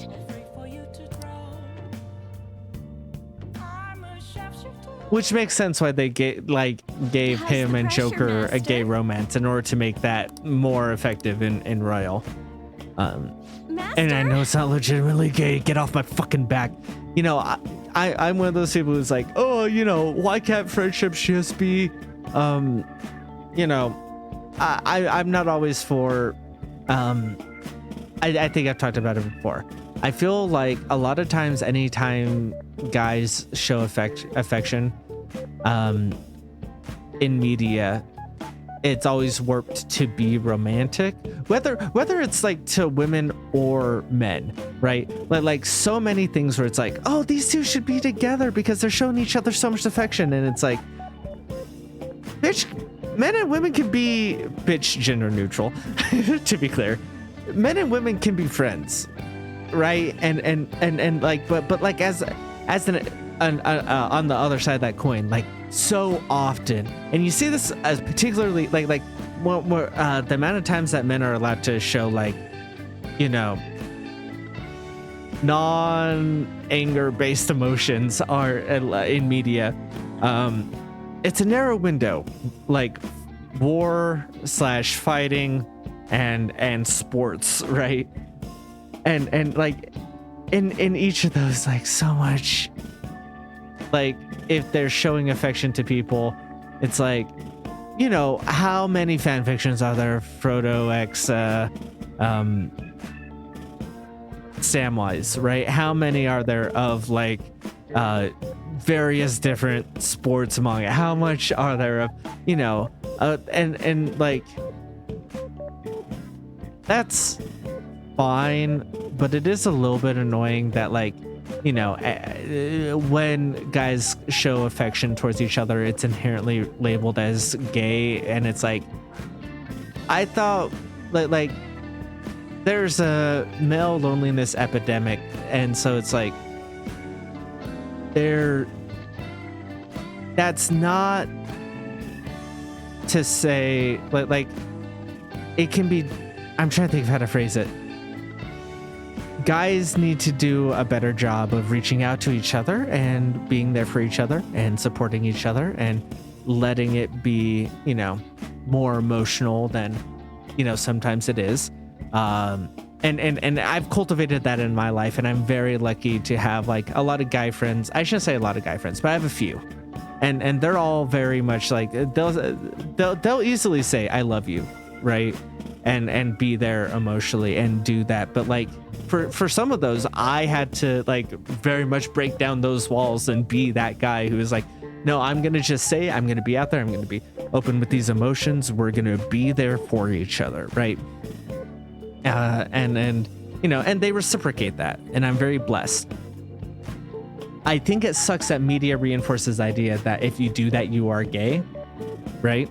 But because that doesn't affect me. I'm a bi man, you know, like, cool, I'm gay. But like, I don't think I have one kind of friend who's not one of the friends I like talk to regularly and reach out to in that way, who's bi, but the rest of my guy friends are straight as far as I'm aware, right? And so like, I think that it sucks for them that like they get like that media reinforces the idea that because they feel that affection towards their guy friends that they are gay, and that, like, you know. And so I'm the reason why we diverted onto this topic is like I'm usually one to be like, oh no, like I don't think, and in addition to that, like so many people will be like, oh, this was gay baiting, oh, this was Yuri baiting, right? Like and then it's like, was it? Because I feel like they were just being friends in a way that was healthy, and we don't see that a lot in guys in media, right? And we're seeing more of it. To be clear, I think in the last like 5 to almost 10 years now, we've seen a lot more of that in media. So like for people who've come up with modern media, they may not feel this stereotype as much as I do, and like the generation before did. I think that media currently is doing a lot more of this. But like you'll see people be like, oh, they were gay baiting, and it's like, I don't think so. I think they were just portraying a healthy male friendship, you know. You know, I'm absolutely not one of those people to be like, oh yeah, this, that, and the other. That said, it is so clearly between Akechi and Joker, like to the nines. Like they knew what they were doing. They were like, oh, we know y'all love that toxic gay romance, and it's like, oh yes, give me two boyfriends who have to eventually kill each other. Like, ooh. And they're like, we're gonna do it, but we're not gonna call them boyfriends, but we know. And like, I like so often I don't really get it of like, oh, why are they doing it? Like just let people like be friends, enemies, or rivals. But like in Royal, it is so crystal clear. It is, they really dialed it up to 10 on that, which I think is in good juxtaposition to this game, where like he's only kind of been around, and you're like, I don't care that this horrible person just died saving us, and like they're trying to make everyone be like, oh, but he was a victim too, and it's like, yes, but that doesn't excuse his actions and behavior. Right? Like I don't necessarily, you know, it would have been cool if he could have been rehabilitated, but like, you know, I don't care that he died. He was a bad person. You know, sometimes billionaire CEOs get shot, and I'm like, oh, whoops, and I'm kind of fine with that, you know? Oh, it would have been great if they could have got the rehabilitation and realized that what they were doing was evil and, you know, spread the wealth and didn't create a AI that declined, like, with a 90% fail rate that was incorrect. That caused literally, at minimum, thousands of deaths, if not what is being, like, you know, hypothesized millions. Like, why? Oh, whoops, you know, I never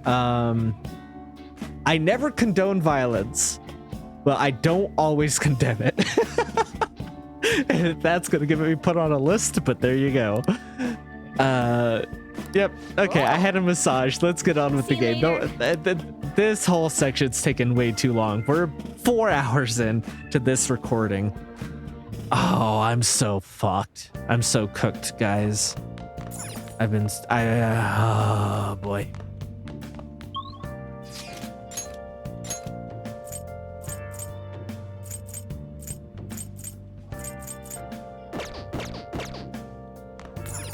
All right, let's go hang out with Chihaya, I guess.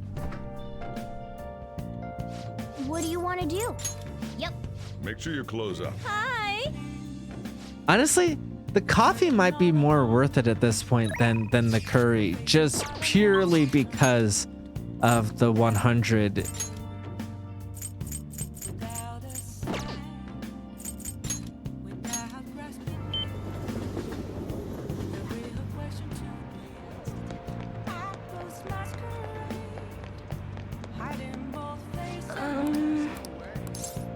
Well then. Yes.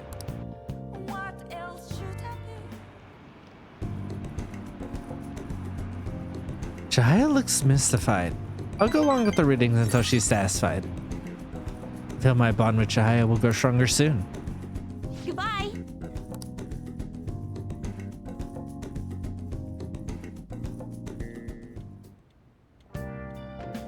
Hi.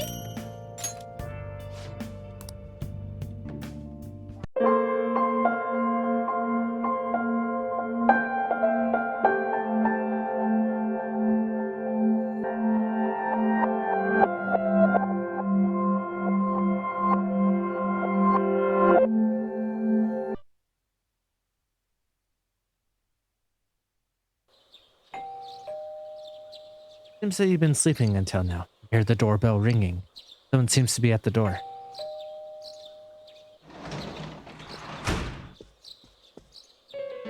Teddy's missing. I looked all over the neighborhood, but I couldn't find him anywhere. He'll be back. No, because I got a bad ending by not caring about him. He was acting all weird lately. Rise and the others are checking inside the TV to see if he's gone back to the other side. We're meeting pretty soon, so will you come with me to Jeunesse? Where could Teddy have gone? In any case, you decide to go look for him.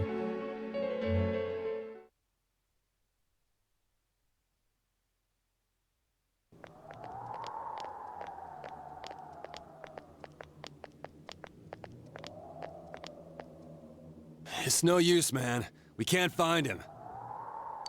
No luck for me either. I didn't sense anything over there. The fog's so dense it might be affecting my readings. I wish I could do better. I'm sorry. Ted. Don't tell me he really went back to his world this time. We told him over and over that he could stay here. You recalled the mysterious dream you had last night. This may be a time for contemplation rather than action, what Igor said, but let's think about this. I guess that's all we can do right now. He plays dumb a lot, but he's attached to us deep down. He wouldn't disappear without saying anything, right? I'm worried for Teddy myself, but let's trust in him and await his return. Right now, we must concentrate on the case. See, you get it. It won't be long before Namatame is transferred to another location. We must hurry, or we will miss our only chance to get his perspective on this. You know, I've been thinking about the case since, but something just doesn't seem right. Let's quickly review the facts. Of all the victims, only 2 were killed, Miss Yamano the announcer and Saki-san. From the documents we found in the car, we know Namatame had some sort of dealings with them. After that, there were multiple attempted murders in which we were targeted. It was only when he took Nanako-chan that we caught him in the act, identifying his modus operandi in the process. When I hear you put it like that, sounds like the dude's guilty. As a result of Namatame's arrest, the police admitted that Mitsuo Kubo was a mere copycat killer. Back up to yesterday. Remember when you said Namatame didn't have a motive to kill the announcer? That's what's bothering me. Right. Either he's completely nuts, or we're misunderstanding something. You lost me. She's trying to say that if Namatame is sane, then there may be facts in the case we don't know about yet. Sane or insane? Sounds like a play I saw before. When he talks about saving people, what does that actually mean? I don't think there's any doubt that it includes kidnapping people and throwing them into the TV. Could he mean saving them through death? He did call himself a savior and said that the other side is a wonderful world. So they'll be saved if they die? What a bunch of crap! The bastard should have gone and saved himself. Yeah, but that doesn't track What do you think, necessarily. There's something else. If you think about it normally, it's gotta be him.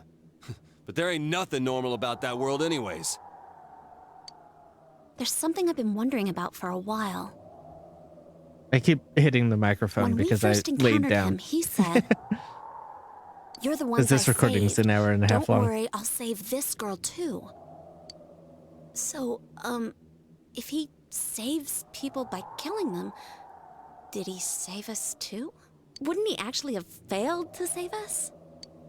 You raise a good point. If he thinks that salvation comes only through death, his words to us make no sense. And another thing, the Namatame who appeared on the Midnight Channel said he failed to save Nanako-chan. Well, maybe he really was trying to save the victims by putting them inside the TV. Come on, don't get all quiet like that. You guys know I just say the first dumb thing that pops into my head. Yeah, but that's the second time you've actually been kind of He truly right. intended to save us. But he's still the one who threw in Saki-senpai and that announcer, right? Sure, we haven't nailed down his motives, but that doesn't change the fact that he killed them. Or what? You think someone else was involved? What makes you think so? I mean, the way you phrased it made it like so obvious that there's a different culprit.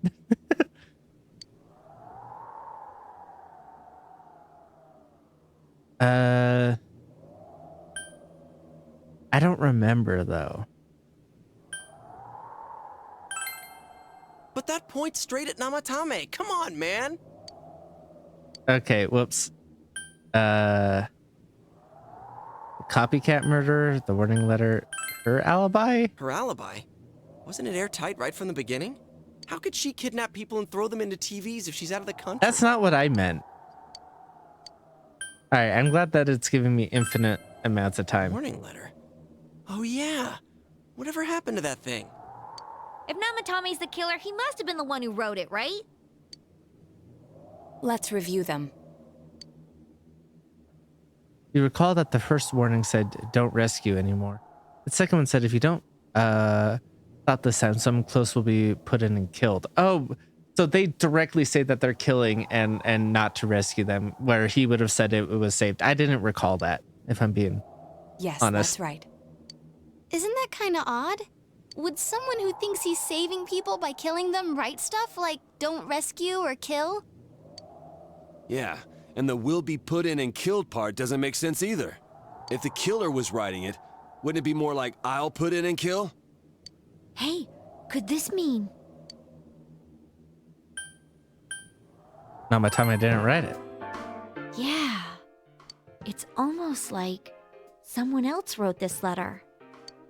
But only the killer would write such a letter and deliver it to Dojima-san's house, right? If someone else wrote it, that could only mean... Dear God.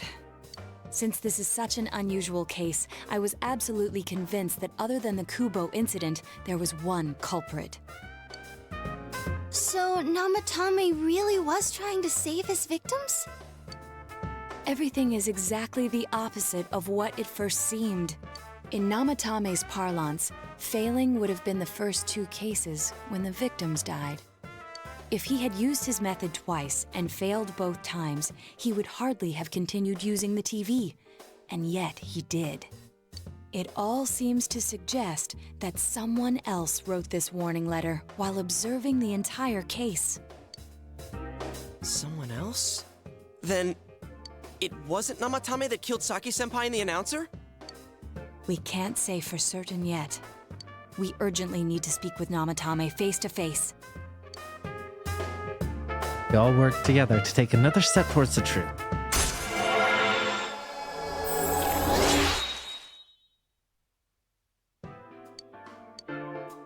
How though? After what happened yesterday, they said they're gonna tighten security. I have a plan. But there's no time to waste. Let's hurry to the hospital.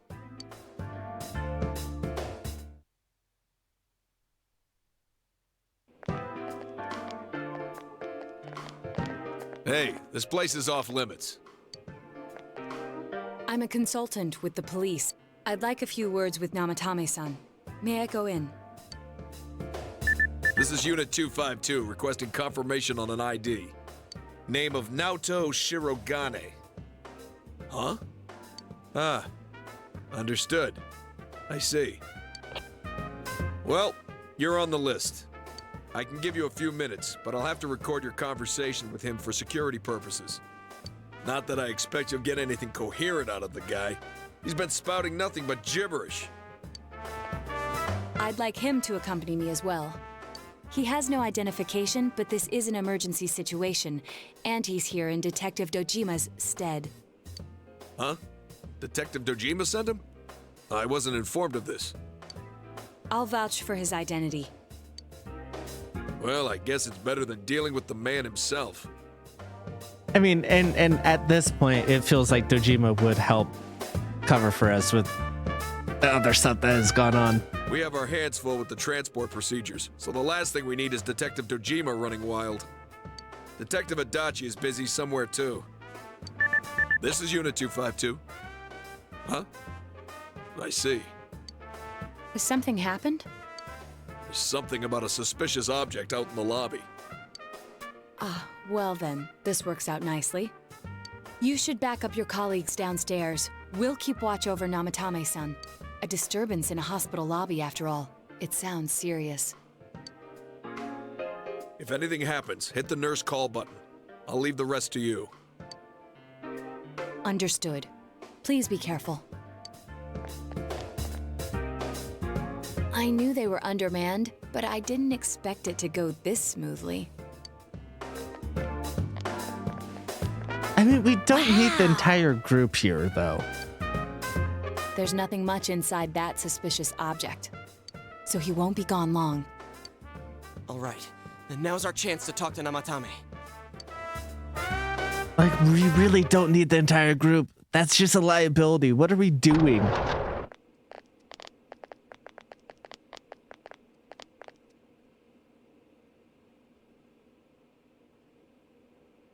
Namatame-san, there's something we'd like to ask you.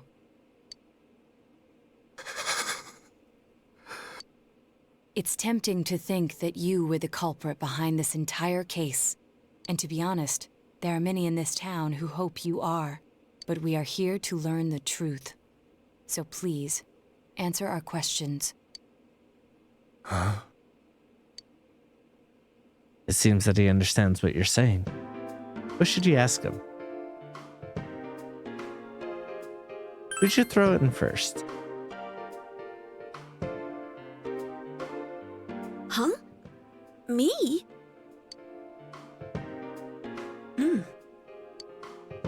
What should you ask him? I don't need to ask him these. He just answered that.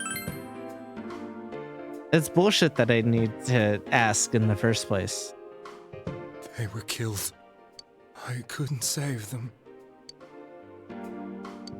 Is saving killing people? He already answered. God, these two questions are so fucking stupid. No. If nobody saves them, they'll be killed. That's why I put them in there. Then tell me if my estimation is correct so far. After discovering the Yamano and Konishi incidents, you realized an appearance on the Midnight Channel meant certain death. Thus, to save her from that fate, you kidnapped Yukiko Amagi. So I didn't want to say this earlier because like I remember this being explained, but like my first time through, I actually had this thought of being like, oh, like back when he kidnapped Nanako was actually where I kind of put that together of like, oh, he sees them on there and is throwing them in there. And then like they come out fine afterwards. So like, because the game's themes are about finding the truth, right? But like it's showing an example of having like only a part of the truth is like as bad as like not having any of it, you know? Like you have to look for the whole truth, because like from his perspective, like he's like, I put them in there, and then time passes and they are no longer on the Midnight Channel, and I see them out and about and they're safe, right? So he thinks that by putting them in there until, you know, it stops showing them, that they are then saved from whatever fate was going to befall them, right? And like honestly, if we're taking magical, like, you know, stuff into account, like that's fairly reasonable. Like if you only had part of the perspective, in the same way that we have a different part of the perspective, which made the group think that it was him. You couldn't let her be killed, so you threw her into the TV, preventing the killer in this world from reaching her. And you repeated the process as more individuals appeared on the Midnight Channel. It all falls into place. His body is weak, but his mind is sound. He's trying to tell us the truth. Yeah, but if the stuff he's saying is true... There's another killer who murdered the first two victims? Indulge us in a few more questions.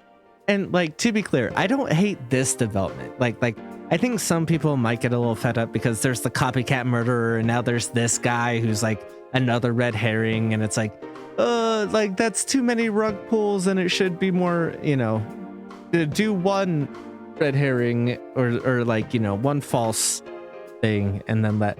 But like, I actually don't mind this in terms of that, right? I just mind how we got here. What should you ask him?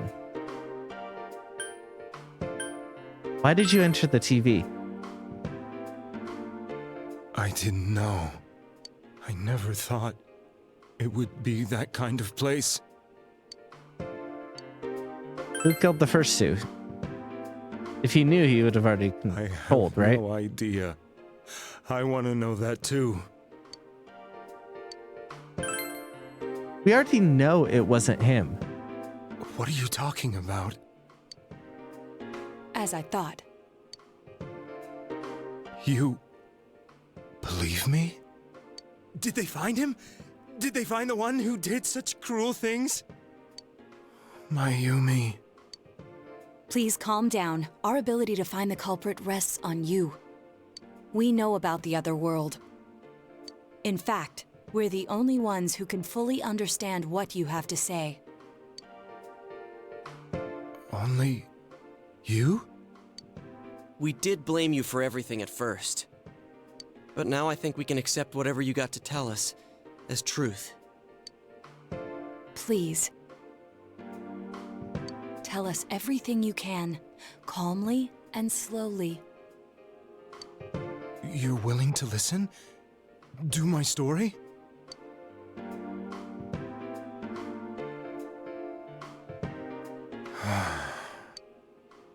All right.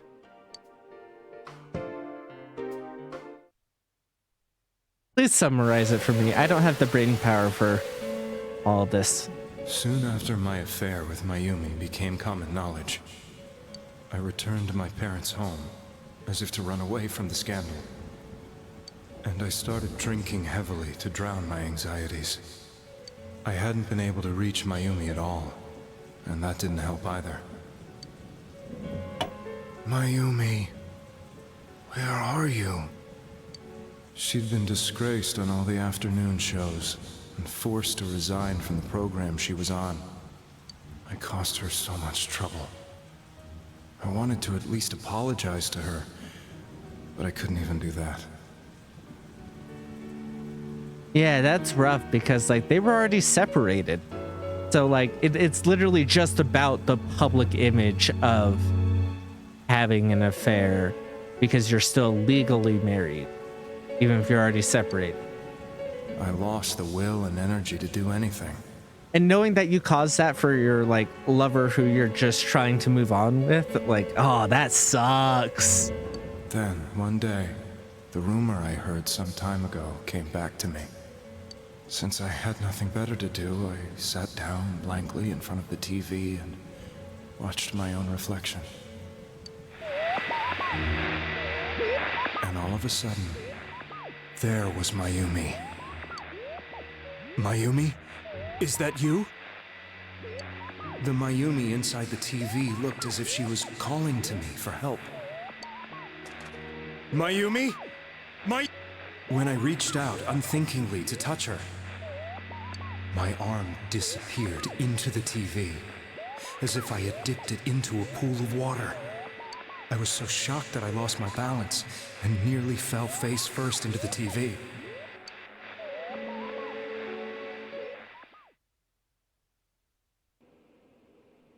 I was so scared. I couldn't understand what just happened. I thought maybe I'd gone insane. In the end, I decided to think of it as just a dream, and I went back to the city the next day after finishing work. The next afternoon when I got to work, I was fired on the spot, as I expected. That wasn't what broke me, though. It was Mayumi being found dead. And not just that, but it had happened in my hometown. Naotame is casting his eyes downward painfully. I was dumbstruck. But later on, I remembered the image of Mayumi I'd seen that night. Was it not a dream? Could it really have been an SOS from Mayumi? I hadn't touched another TV because the first time was so terrifying, but I decided to try it again. And I confirmed that none of it was a dream. So that image, was it something Mayumi showed me, calling for help? That's how I felt. And eventually, you learned of the Midnight Channel. I remembered that when Mayumi was alive, she was chasing a rumor about some bizarre TV program. I'd heard about it before, but I thought it was just an urban legend. But then Mayumi appeared on it, and later turned up dead. The more I thought about it, the harder it became to believe that the two events were unrelated. Soon after that, I came back to Inaba to answer the police's questions. I'd lost my job, and I wanted to know the truth of Mayumi's death for myself. Then, on another rainy night, someone else appeared on the Midnight Channel. It was a girl. She looked like she was calling for help, just like Mayumi. The first thing that came into my mind was, maybe this girl will be the next to die. And that was Saki-senpai. I'd been following all the news about Mayumi, so I noticed right away that she was the girl who found Mayumi's body. And if my hunch was right, she'd be the next victim. I didn't want her to die the way Mayumi did, so I desperately kept watching. I was consumed with the idea of rescuing her. Then, little by little, her image on the screen came into sharper focus. It became sharper? How did you find out it was her? After I came back, my father couldn't bear to see me in such low spirits, and gave me a job with the family business. I met that girl when I delivered a package to the liquor store.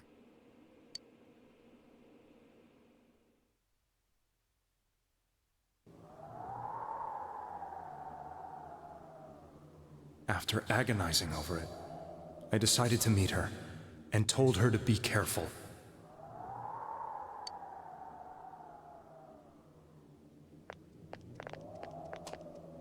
But that same night, on the TV,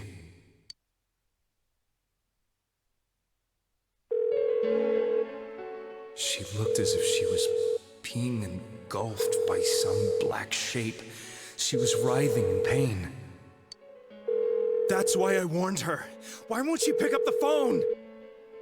Come on, please!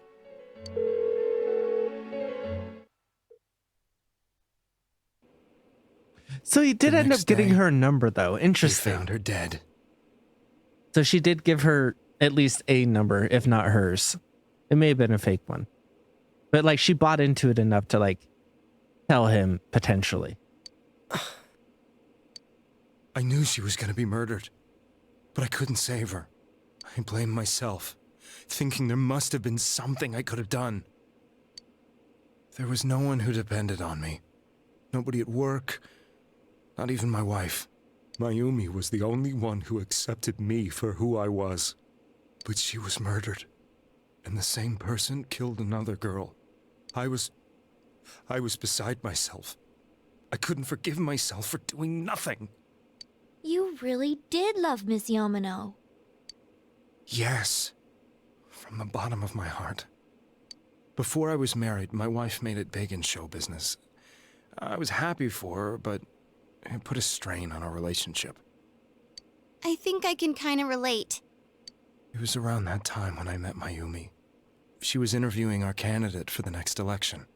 She was a big-name announcer, but she only worked with local stations, and her attitude towards work was similar to mine. We both came from Inaba, so she was easy to talk to. I knew it was wrong, but I couldn't help getting intimate with her.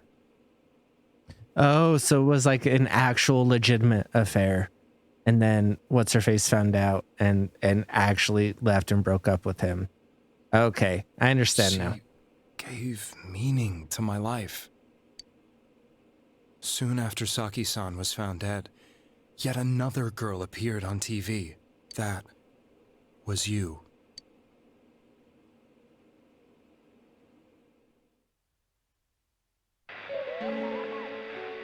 She'll be kidnapped next, and murdered. I can't let her end up like Mayumi and that other girl.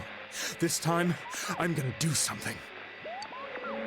My opponent was a murderer who left no clues to his identity.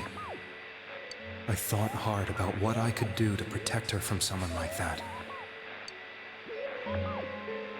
I'll never convince her. If she gets suspicious and they arrest me, who'll save her then? The girl inside the TV looked as if she was smiling at me. And that's when it hit me. I apparently had the power to go through the TV screen to the other side.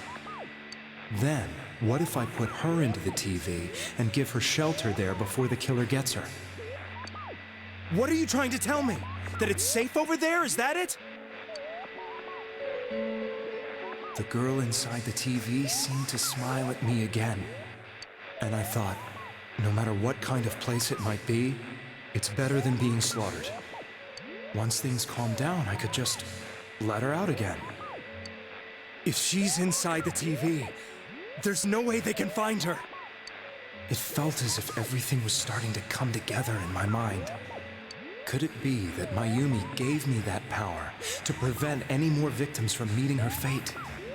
Was it my mission to save people? But there was a big problem. If I explained the situation to the victim, they wouldn't understand. I had already tried that and failed miserably. It seemed the only thing I could do was to take them away. If that was my mission, I'd just have to do it. Or so I thought. Mayumi, please lend me your strength.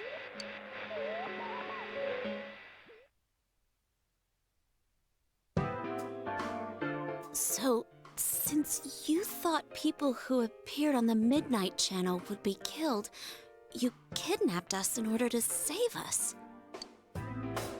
Mission? Give me a break! You never stopped and wondered about any of this? Yeah, but it ended up working out for her. I thought I was the only one who could help them. I did call the police, but they didn't believe me. I knew the area well, thanks to my job. I had a large truck, and I could move around without suspicion. I thought my job as a delivery man would be the perfect cover for my mission. I thought no one else could do it. But are you telling me that I wasn't saving them? If a person is still within the TV world when the fog appears here, they will die. Beginning with Yukiko-san, the people you thought you had been saving were, in fact, in mortal peril. It was my friends here who really saved us all. I had a feeling that was it. When I went after that little girl and entered the TV myself, for the first time, I had some doubts about myself. Which is where the shadow appeared. You refer to Nanako-chan, correct? The police were after me, so I had to get away. But I still felt I needed to do everything I could to save that poor little girl. That's why I went in after her. But the TV world was completely different than I imagined. Such an abominable, grotesque place. I knew that the three of you who I saved went back to your normal lives, so I didn't realize how terrible that world was. I never knew you couldn't even get out of that place on your own. No. That's a cowardly way to put it. Wait, 3? There should be 4, right? Because there's Rise, Yukiko, Kanji, and Naoto. I'd probably already begun to realize that it was a dangerous place. If I hadn't, I wouldn't have gone to see you all. See us? Wait, are you talking about the concert we did at Junes? Yes. I wanted to know why the ones I saved were all hanging out with each other, and how much you remembered. But in the end, I couldn't bring myself to say anything and ran home. I must have felt too guilty. Because, okay, to be fair, like even if he was saving them, like hypothetically, where it's like, oh, by putting him in there, like that, being kidnapped and thrown into a different world is still a traumatic incident, and it makes sense that people who've been through similar things would come together and bond over that trauma. And like, it would make sense to feel guilt about that, even if you thought like, you know, ends justify the means in the idea that the ends of kidnapping them saved them from being murdered, right? But all the doubts and anxieties I'd been unconsciously suppressing exploded out when I entered the television myself. I thought I was going insane. I probably did. And you know the rest. When I came to, I was lying in a hospital bed. You really were trying to save people. But I ended up doing just the opposite. What a fool. I always wanted to enter the world of politics and become useful to society. But after losing my job and the woman I loved, all I had left was this power.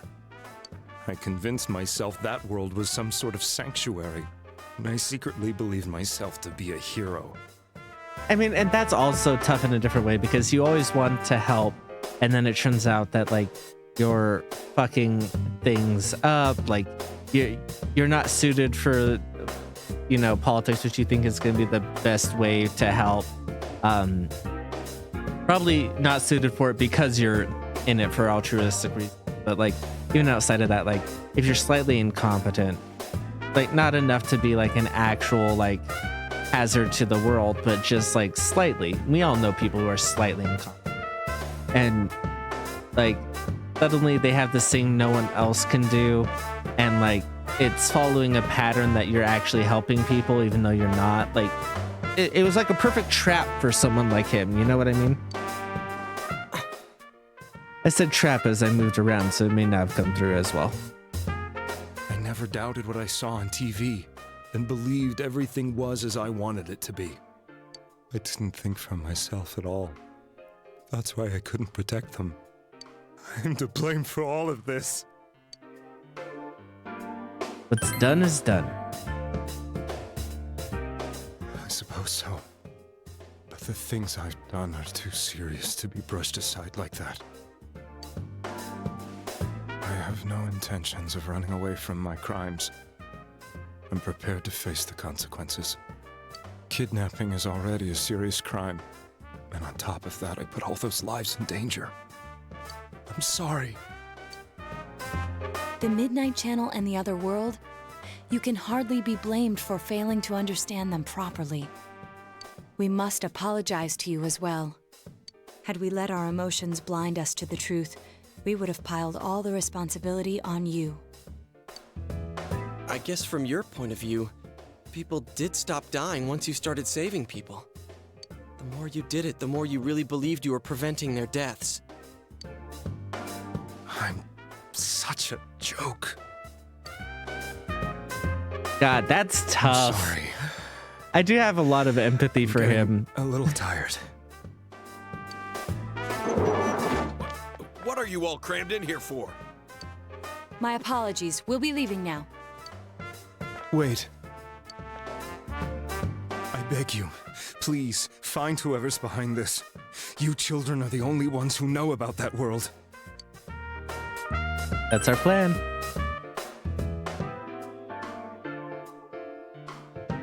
It's all clear now. He never committed any murders.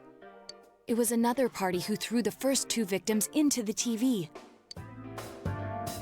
Take another step towards the truth. Because this is the end game group 1, it levels up so fucking quickly, man. I think this is the first group out of all of them that got this, right? Now get out of here!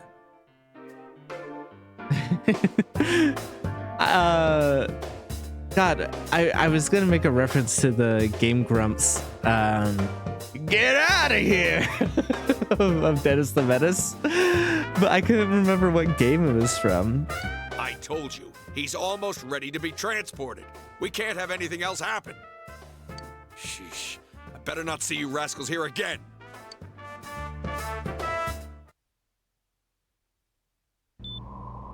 Nanako-chan looks like she's in pain. She's fighting for dear life. I mean, she's fighting for her life, not dear life. We saw Teddy, right? He was so worried about her. How can he flake out like this when we have to find the real killer? The police consider the matter closed. We'll have to do all the investigation from here on out. Let's revisit Saki-san and Miss Yamano's incidents and see if we can turn up fresh details. But it's been over 6 months. Wouldn't the trail be cold by now? I know, but we can't give up. We're the only ones who understand what's really going on. And you never know. People might remember some things now because they've had so much time to think about it. Let's split up and talk to people all over town tomorrow. We'll meet up in the evening to discuss our findings. I hope we can find out something about Teddy, too.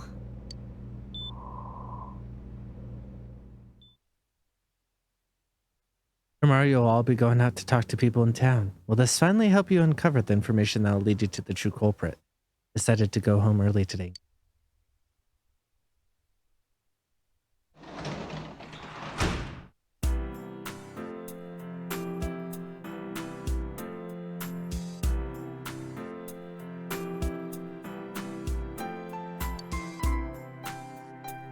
I should save just in case something happens, like power outage or whatever. Actually, no, I can't do that. I lied. Because if I have like a power outage or something happens, you know, whatever the case may be.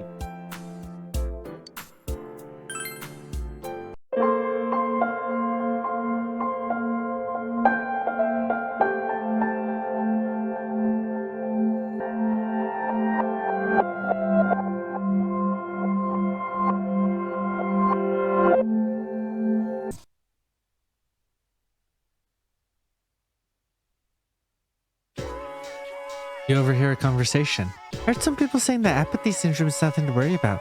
I heard the same thing. It puts people at ease, right? Yeah, it certainly does for me. You think it's some new religion? What, are you taking this seriously? Of course not.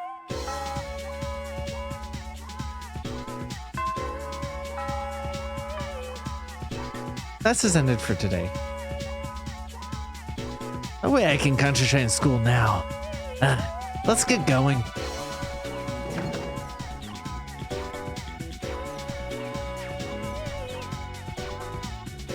Alright, who's even available?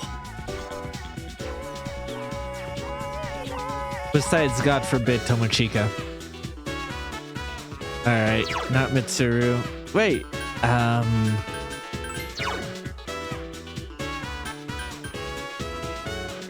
Alright, I haven't finished the old couple, so I can go finish the old couple to get another one done. Oh! Wait, no, I don't think it's a bullying day. Honestly, I should probably do the student council. Right? There's probably going to be a vacation at some point. Oh, okay. Or not. That's not available today. I thought it was Monday, Wednesday, Friday. And I don't think you're here. Dun, dun, dun. No. Da, da, da. Da, da, da.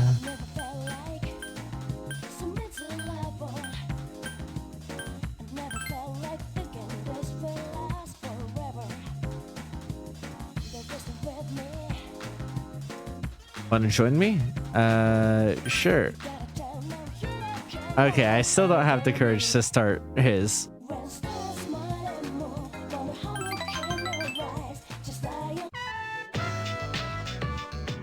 You think so too? But my dear. Okay, so I wasn't even at the level to finish this. Okay, good. Good. Good. Okay, yeah. Oh, you're back. My bad. Last night I've been a dream or something. No, probably not, huh?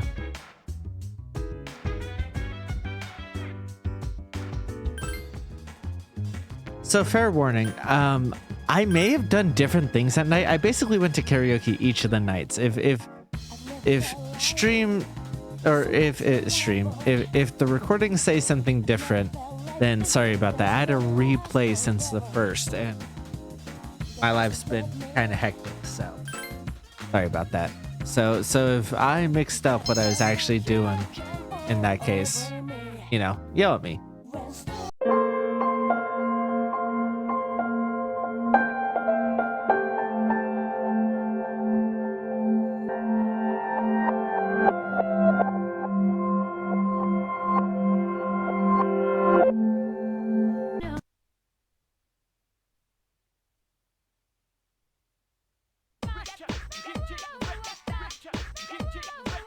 You overhear a conversation.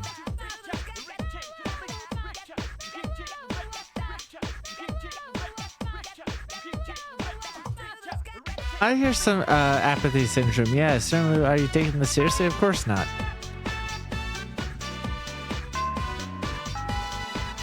Class has ended for today. Junpei still doesn't want to hang out. I think I've missed the boat with Junpei, which is unfortunate because I don't know how I could have done Junpei faster.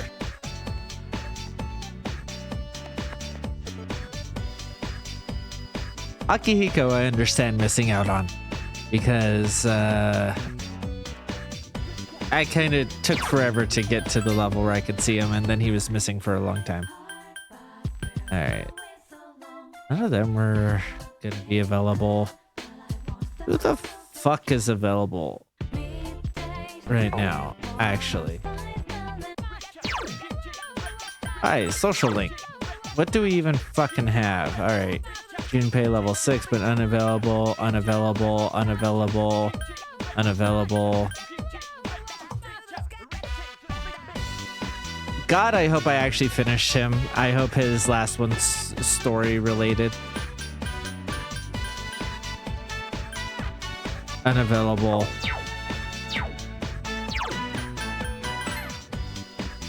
All right.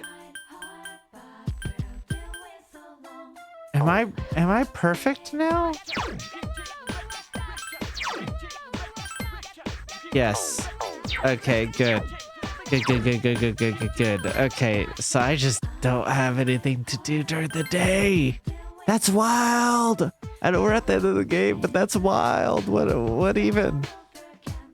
All right. I mean, yeah, agility's okay, I guess.